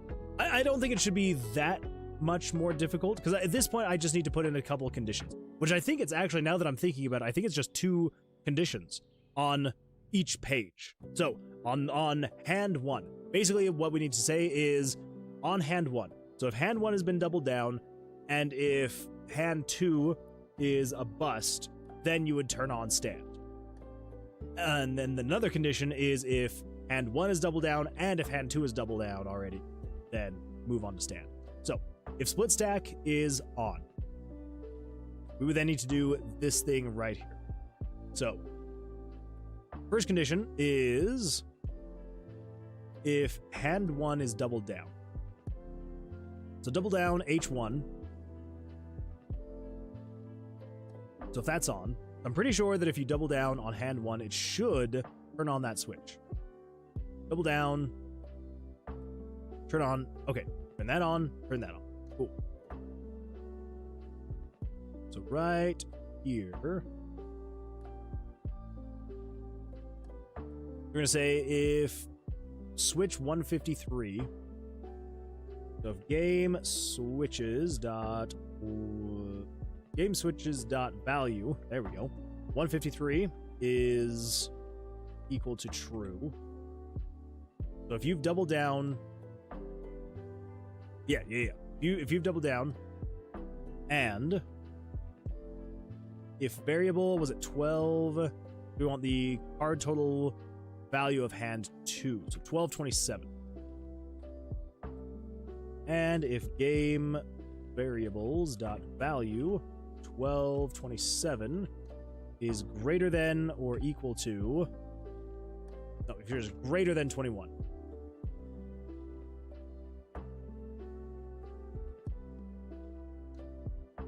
Else. Yeah, so if you have doubled down on hand 1 and if hand 2, if you have busted on hand 2, then do that. Else, if 153 is equal to true, and if 160 is equal to true, which means you have doubled down on both hands, then you will also turn on stand. Else, that's when you will do that. Okay. I think that should be about it. Then we come over here to this spot. Let's see, both hands. Okay, that's busting. Double down. Else, put that there. Cut that. Put that there. Okay, on this one, we want to say if... Now for this one, this is if 160 is equal to true. So if you've doubled down on hand 2, and if 35 is greater than 21, because variable 35 is the hand 1 value, like hand value. Drawn stand. This is going to be, again, if both you have doubled down on both 1 and 2. Then turn on stand. I hope. I think. Let's see what happens. Let's see what happens. Who knows? Who knows? It should be a good time. So, come over here. Let's come in here, and then we're going to split. And then we should be able to double down on this guy. And then we should be able to double down on... I can't double down on him again. But I can double down on that guy. And then it should automatically go.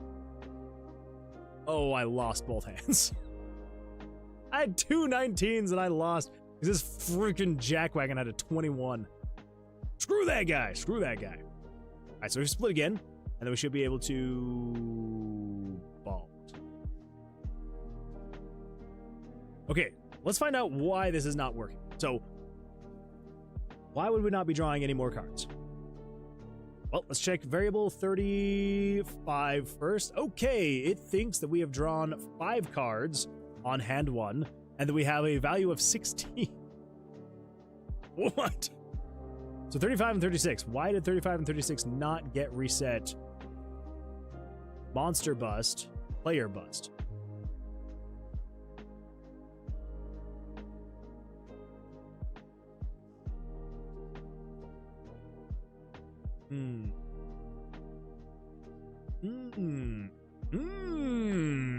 Interesting.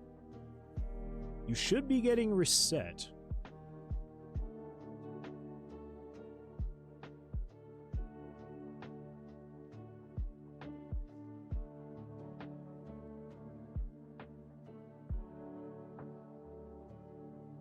Turn off double down, split. Okay.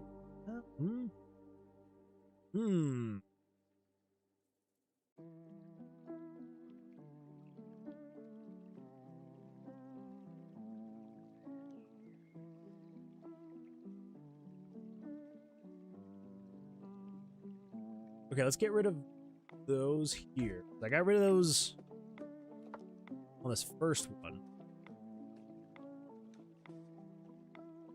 Okay. Give it a shot. Give it a shot. I kind of want to I just want to test for that one now. So let's stand here. He's got a 14. He wins. If I split... Okay. All right. Want to double check, though. 35. So I've drawn 2 cards. It's equal to 10. Awesome. Okay. Okay. All right. Whew. So let us see here. So we've got...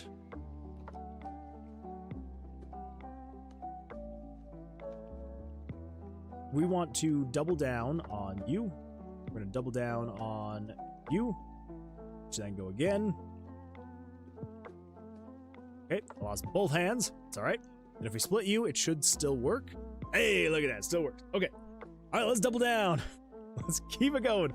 I want to keep going until I can eventually actually get this double down to work.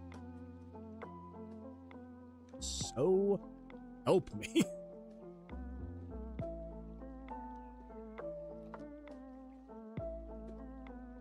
What? Why would it draw both hands there? Okay, that's not what I want to see.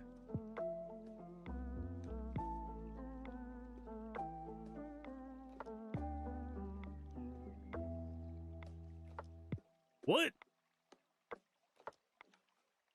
Split possible. Split stack.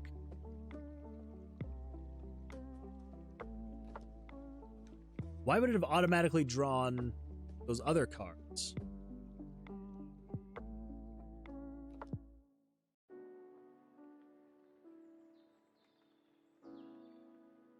Because, I mean, I guess just to be safe, we'll turn off C in here.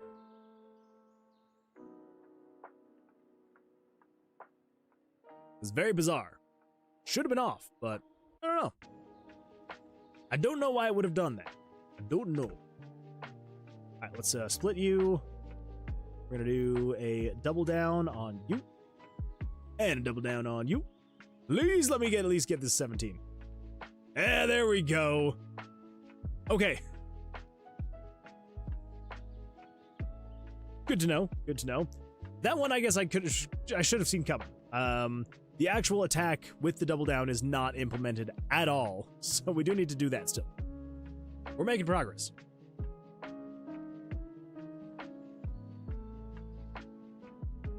Okay, let's split. And double down on you. And double down on you.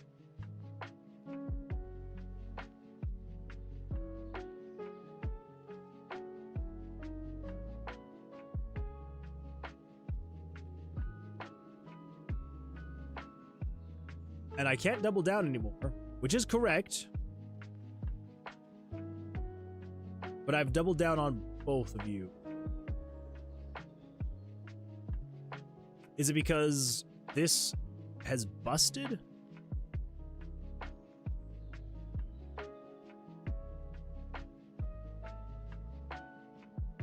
I think so.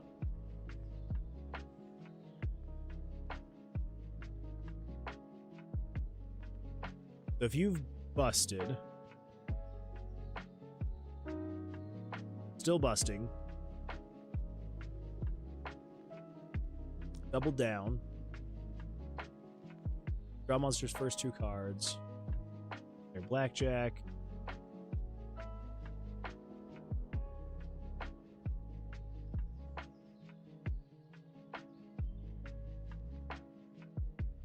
so we need to check one more thing here. Both hands are a bust, player bust. So split stack is on. That is specifically if both hands are a bust. Okay. So now we need to have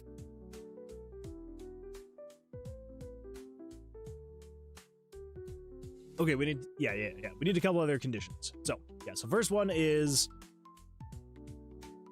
if both hands are a bust. So if 35 is greater than 21 and 1227 is greater than. Else, we need to say if 35 is greater than 21 and if game switches dot value, it's going to be switch 150 something. Double down, hand 2, 160. So if 160 is equal to true,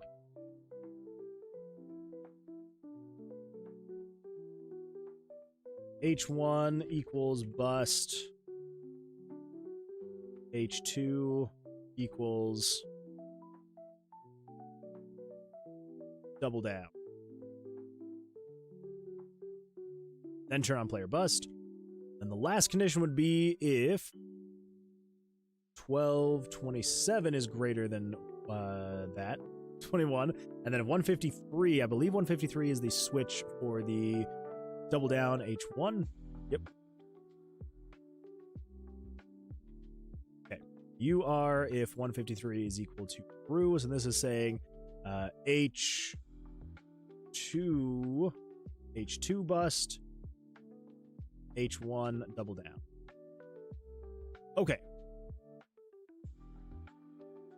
I think I should just be able to copy that, and then over here on the busting, both hands are a bust. Add an additional branch there. Throw that in there. Turn on player bust. Turn off C. Exit event processing.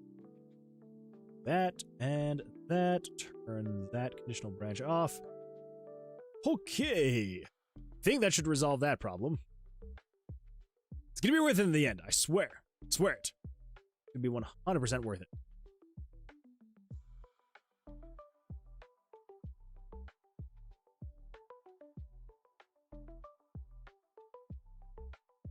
Okay, so if we split, and then we double down on you, 20, double down on you.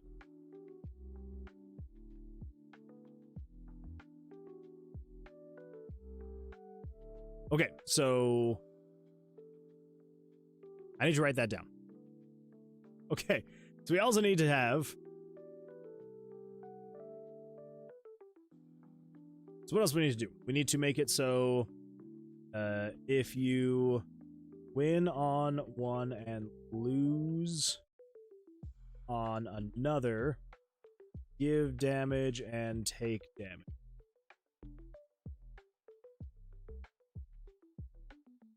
That's another thing we need to add on the splits. Also, why? Why is it,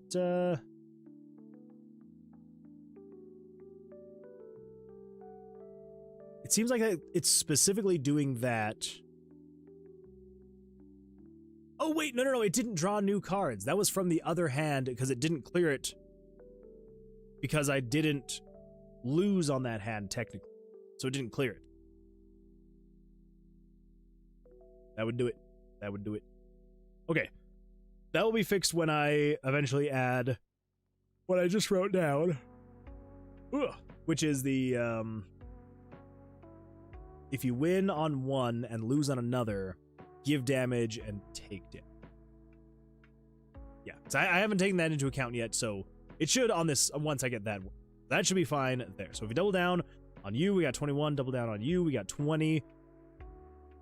12, 22. I win. And then no wins. That will also be resolved.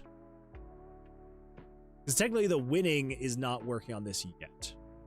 So that one also does need to actually happen. Is the actual winning on the second hand.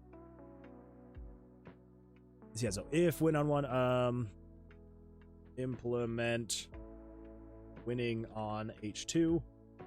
That's another thing to add. So yeah, so I think at this point, in terms of the splits, I think we just need to get it to the point where you can actually win on hand 2. It seems like you just can't.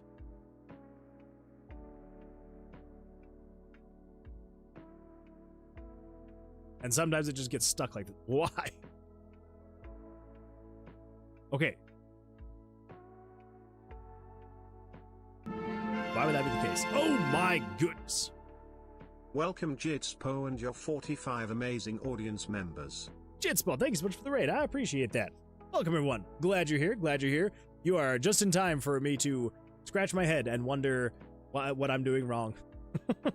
Welcome. I'm glad you're here. Glad you are here. Yeah, thank you so much for that raid. I appreciate that.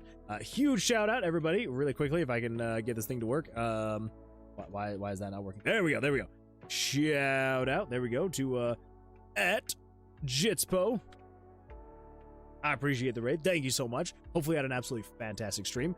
Yeah, I appreciate that. See, Ripper Junkie says, kick. Jitspo kicked.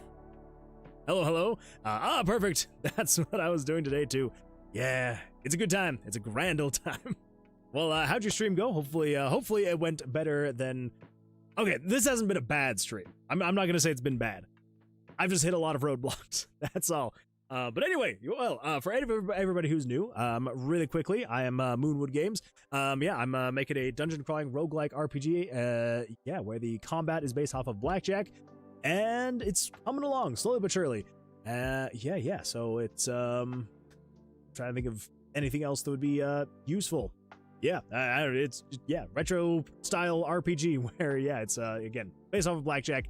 We're currently working on rebuilding the entire Blackjack system. We had it working, but it was kind of running on, duct tape and glue and hopes and dreams and prayers. So I was like, you know what? We need to rebuild it from the ground up.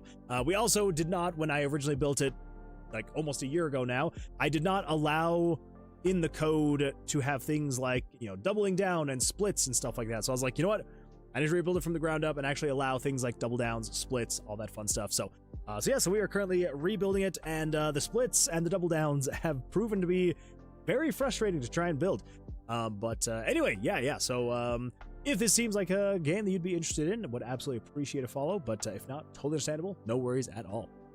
Not the most productive, but did fix a bug or two. There you go. Hey, as long as you got a little bit of stuff done, that's all that matters. That is all that matters. My body doesn't allow splits either. Yeah. You and me both. Well, really quick, Jitspo, I do appreciate the raid, but if you got a raid and run, no worries at all. I know that after a stream, it can be quite a bit to then have to, stick around after stream as well. So yeah, totally understandable if you got to go, whether it's go eat some food, go sleep, go whatever it is you got to do in your life. Totally understandable if you got to do that.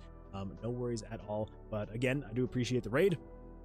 If you want to stick around, would absolutely appreciate that. But again, I know how that goes. Totally understandable. So yeah, so don't feel anything negative if you get a raid and run. So no worries there. Okay, so the splits. Yeah, what are we gonna do there? We're running into quite a few bugs. Oh, also, yeah, Jitspo, if you got anything that you want to share, anything, any links to anything, social media pages, anything like that, feel free to link them. Totally allowed. If you got anything you want to share, would absolutely love to see, love to hear. Yeah, figured I'd give you the invitation. So, okay, so if we split, cool. We actually got the new card draws. That's good. So let's take a double down on this guy, and then let's double down on that guy. I'm probably gonna lose on both. Yep, loss on both. That works just fine. So the actual losing works. That's half the battle. As long as you can lose, you're almost there. You are almost there. So now, if we do another split, does this then cause? Yeah. So why?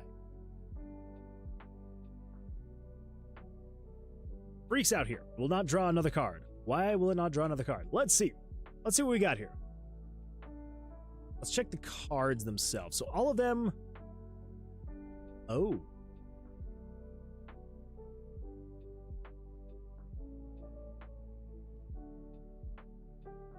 That could be doing it.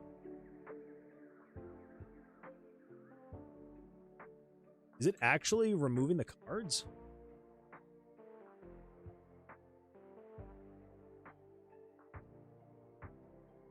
Okay, well, that was an easy enough bug to figure out. So it's because, we will eventually be making it so that as it draws a card, it actually pulls it from the deck, and it's no longer in the deck, so you can actually do some card counting if you want it. There is going to be that, but as of right now, since we're testing out the splits, I'm like, well, let's just make it so it doesn't actually. But apparently, I didn't change that in all the places because it apparently is removing cards. So that's fun. That's a good time. This is the game I'm working on tonight. Oh, let's take a look. Let us take a quick peek. Here we go. Cook. Fast-paced, Quake-like retro FPS in a Victorian-era steampunk setting with Lovecraftian monsters, distorted time and gravity, and crazy weapons. Ooh, that sounds like a good time. Oh my gosh. What?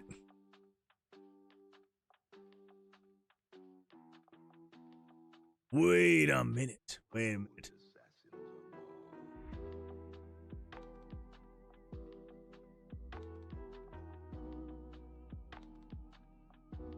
Either this looks a lot like a game that somebody else has shared, or have you rated before and shared this? This looks so familiar.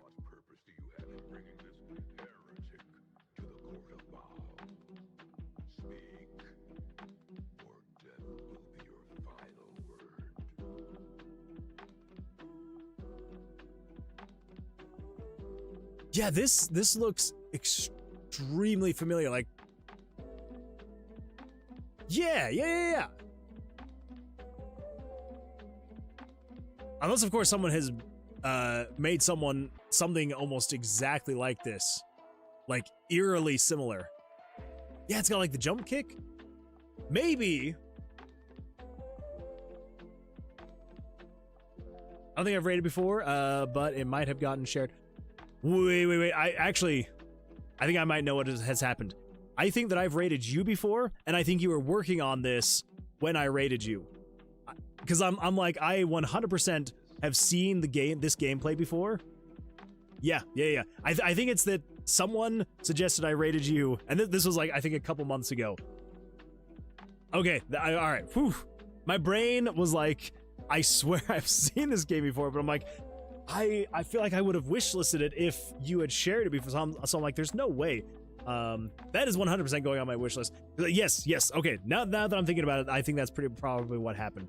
Is I think I rated you, saw you were working on this, and I don't know if you either just like didn't have a Steam page up, or maybe I didn't ask for the Steam page or something. Yeah, this looks absolutely fantastic. Everybody, make sure to go wishlist Cook over on Steam. The link is in. I'm actually going to grab this link as well, and I'm going to throw that over to the YouTube viewers as well. So everyone, if you're over on YouTube, make sure to go and wishlist over on Steam. This looks like an absolutely fantastic game. Yeah, when I was watching you do some game dev on it, the one time that I rated, I was like, oh my gosh, this looks so satisfying. The jump kick is still it looks so satisfying to do. Yeah, I'm very excited for when this comes out. But yeah, I hope that hope the development hasn't been too rough for you. I know that sometimes some days are better than others. Some days are better than others. But yeah, thank you for sharing. I appreciate that. And again, yeah, I do appreciate the raid. Oh my gosh, I'm having some very major speech impediments as the night grows on.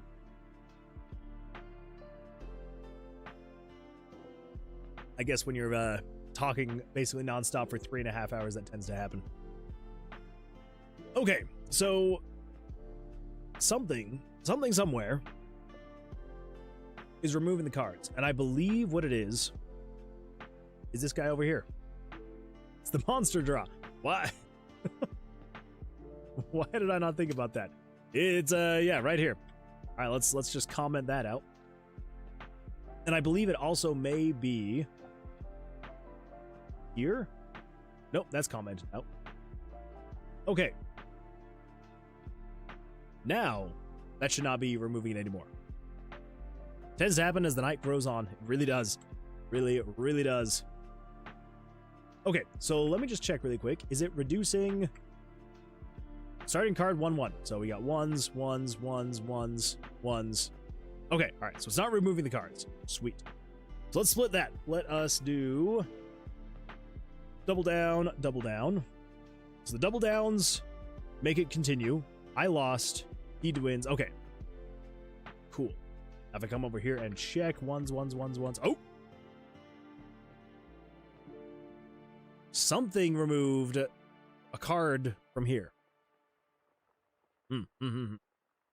Well, nature's calling, and I should probably fix some food and stuff, so it's time for me to lurk. No worries at all. I do appreciate the raid, though. Hopefully, you have an absolutely fantastic rest of your evening, and yeah, hopefully we'll see you around. I will. I gotta check back in and see how things are going on your stream. So yeah, I'll definitely be peeking in again to see what's going on. But yeah, again, huge shout out to Jitspo. If you're not following already, make sure to go give a follow and make sure to go wishlist Cook over on Steam. So yeah, you will not regret it. Not regret it. I am very excited for it. So why would just one card? Why would one card? Why would one card? I'm making a bowl of oatmeal or cereal, a bowl of cereal. That sounds like a good time.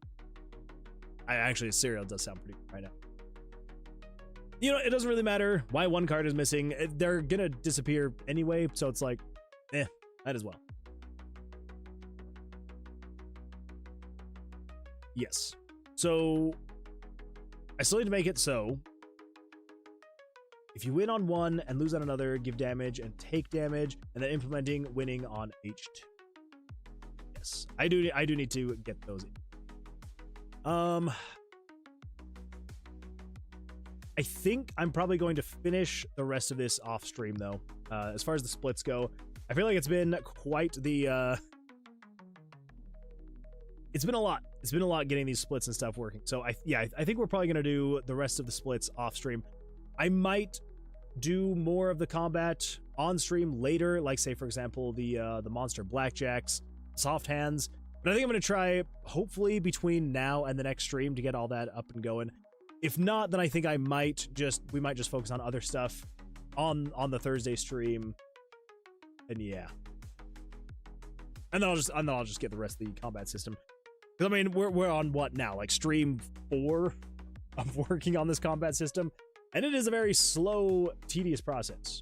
We're making progress. Don't get me wrong, but it is a very slow process. So yeah, I think we're probably gonna end it there. I don't know how much more my brain can focus on all of this anyway. It is a lot, and it has just ballooned out of proportion. I don't know if you remember from like what, last week when I was like, oh my gosh, look at how little code there is, and now I'm getting actual things implemented. I'm like, ah crap. It's kind of just ballooned back to almost where it was before. It's still not quite as bad. It is not as much code, and it's still not as poorly coded as it was before. Well, we're getting there. We're getting there. Shuffle cards. What the? There's nothing. What? All right, delete that. Anyway, yeah. Well, I think we're probably gonna call it there, because yeah, it's my brain is probably at the end of it. But hopefully on the Thursday stream, since I'm will not be staying up as late as I had stayed up last night playing games, I will have a little bit more energy on the Thursday stream. It should be better. So thank you all so much for being here. We're going to go do a raid over on Twitch. So if you have any suggestions, make sure to drop them in the chat. Yeah. So with that, I think we're going to call it there. So I hope everyone has an absolutely fantastic rest of their evenings or mornings, days, wherever it may be in this world. Summer and Dev, I appreciate you being here. And everybody else, definitely appreciate it. Yeah, Constantine, Jesse, thank you so much for being here. Draco, I don't know if you're still here, but if you are, appreciate you for being here. I think that's about all the other people that I've had be chatting the last bit. So I'm assuming everyone else is either asleep or lurking or something. So anyway, well, I'm gonna go get some sleep now. Hopefully y'all have an absolutely fantastic rest of your evenings. I'll see you all on the Thursday stream. I hope, fingers crossed. Devious Oatmeal, thank you for being here. I appreciate it. Yeah. Hopefully all will be well wherever. Okay, I'm gonna go before I continue to repeat myself. So, all right. Well, if you get it, yeah. Twitch, let me know if there's anyone you want me to raid. If not, we'll find a good person to raid, and it's gonna be a good time. So anyway, hopefully y'all have an absolutely fantastic rest of your evening or day or morning, and good times and stuff. And we'll see you in the next one. Okay, bye.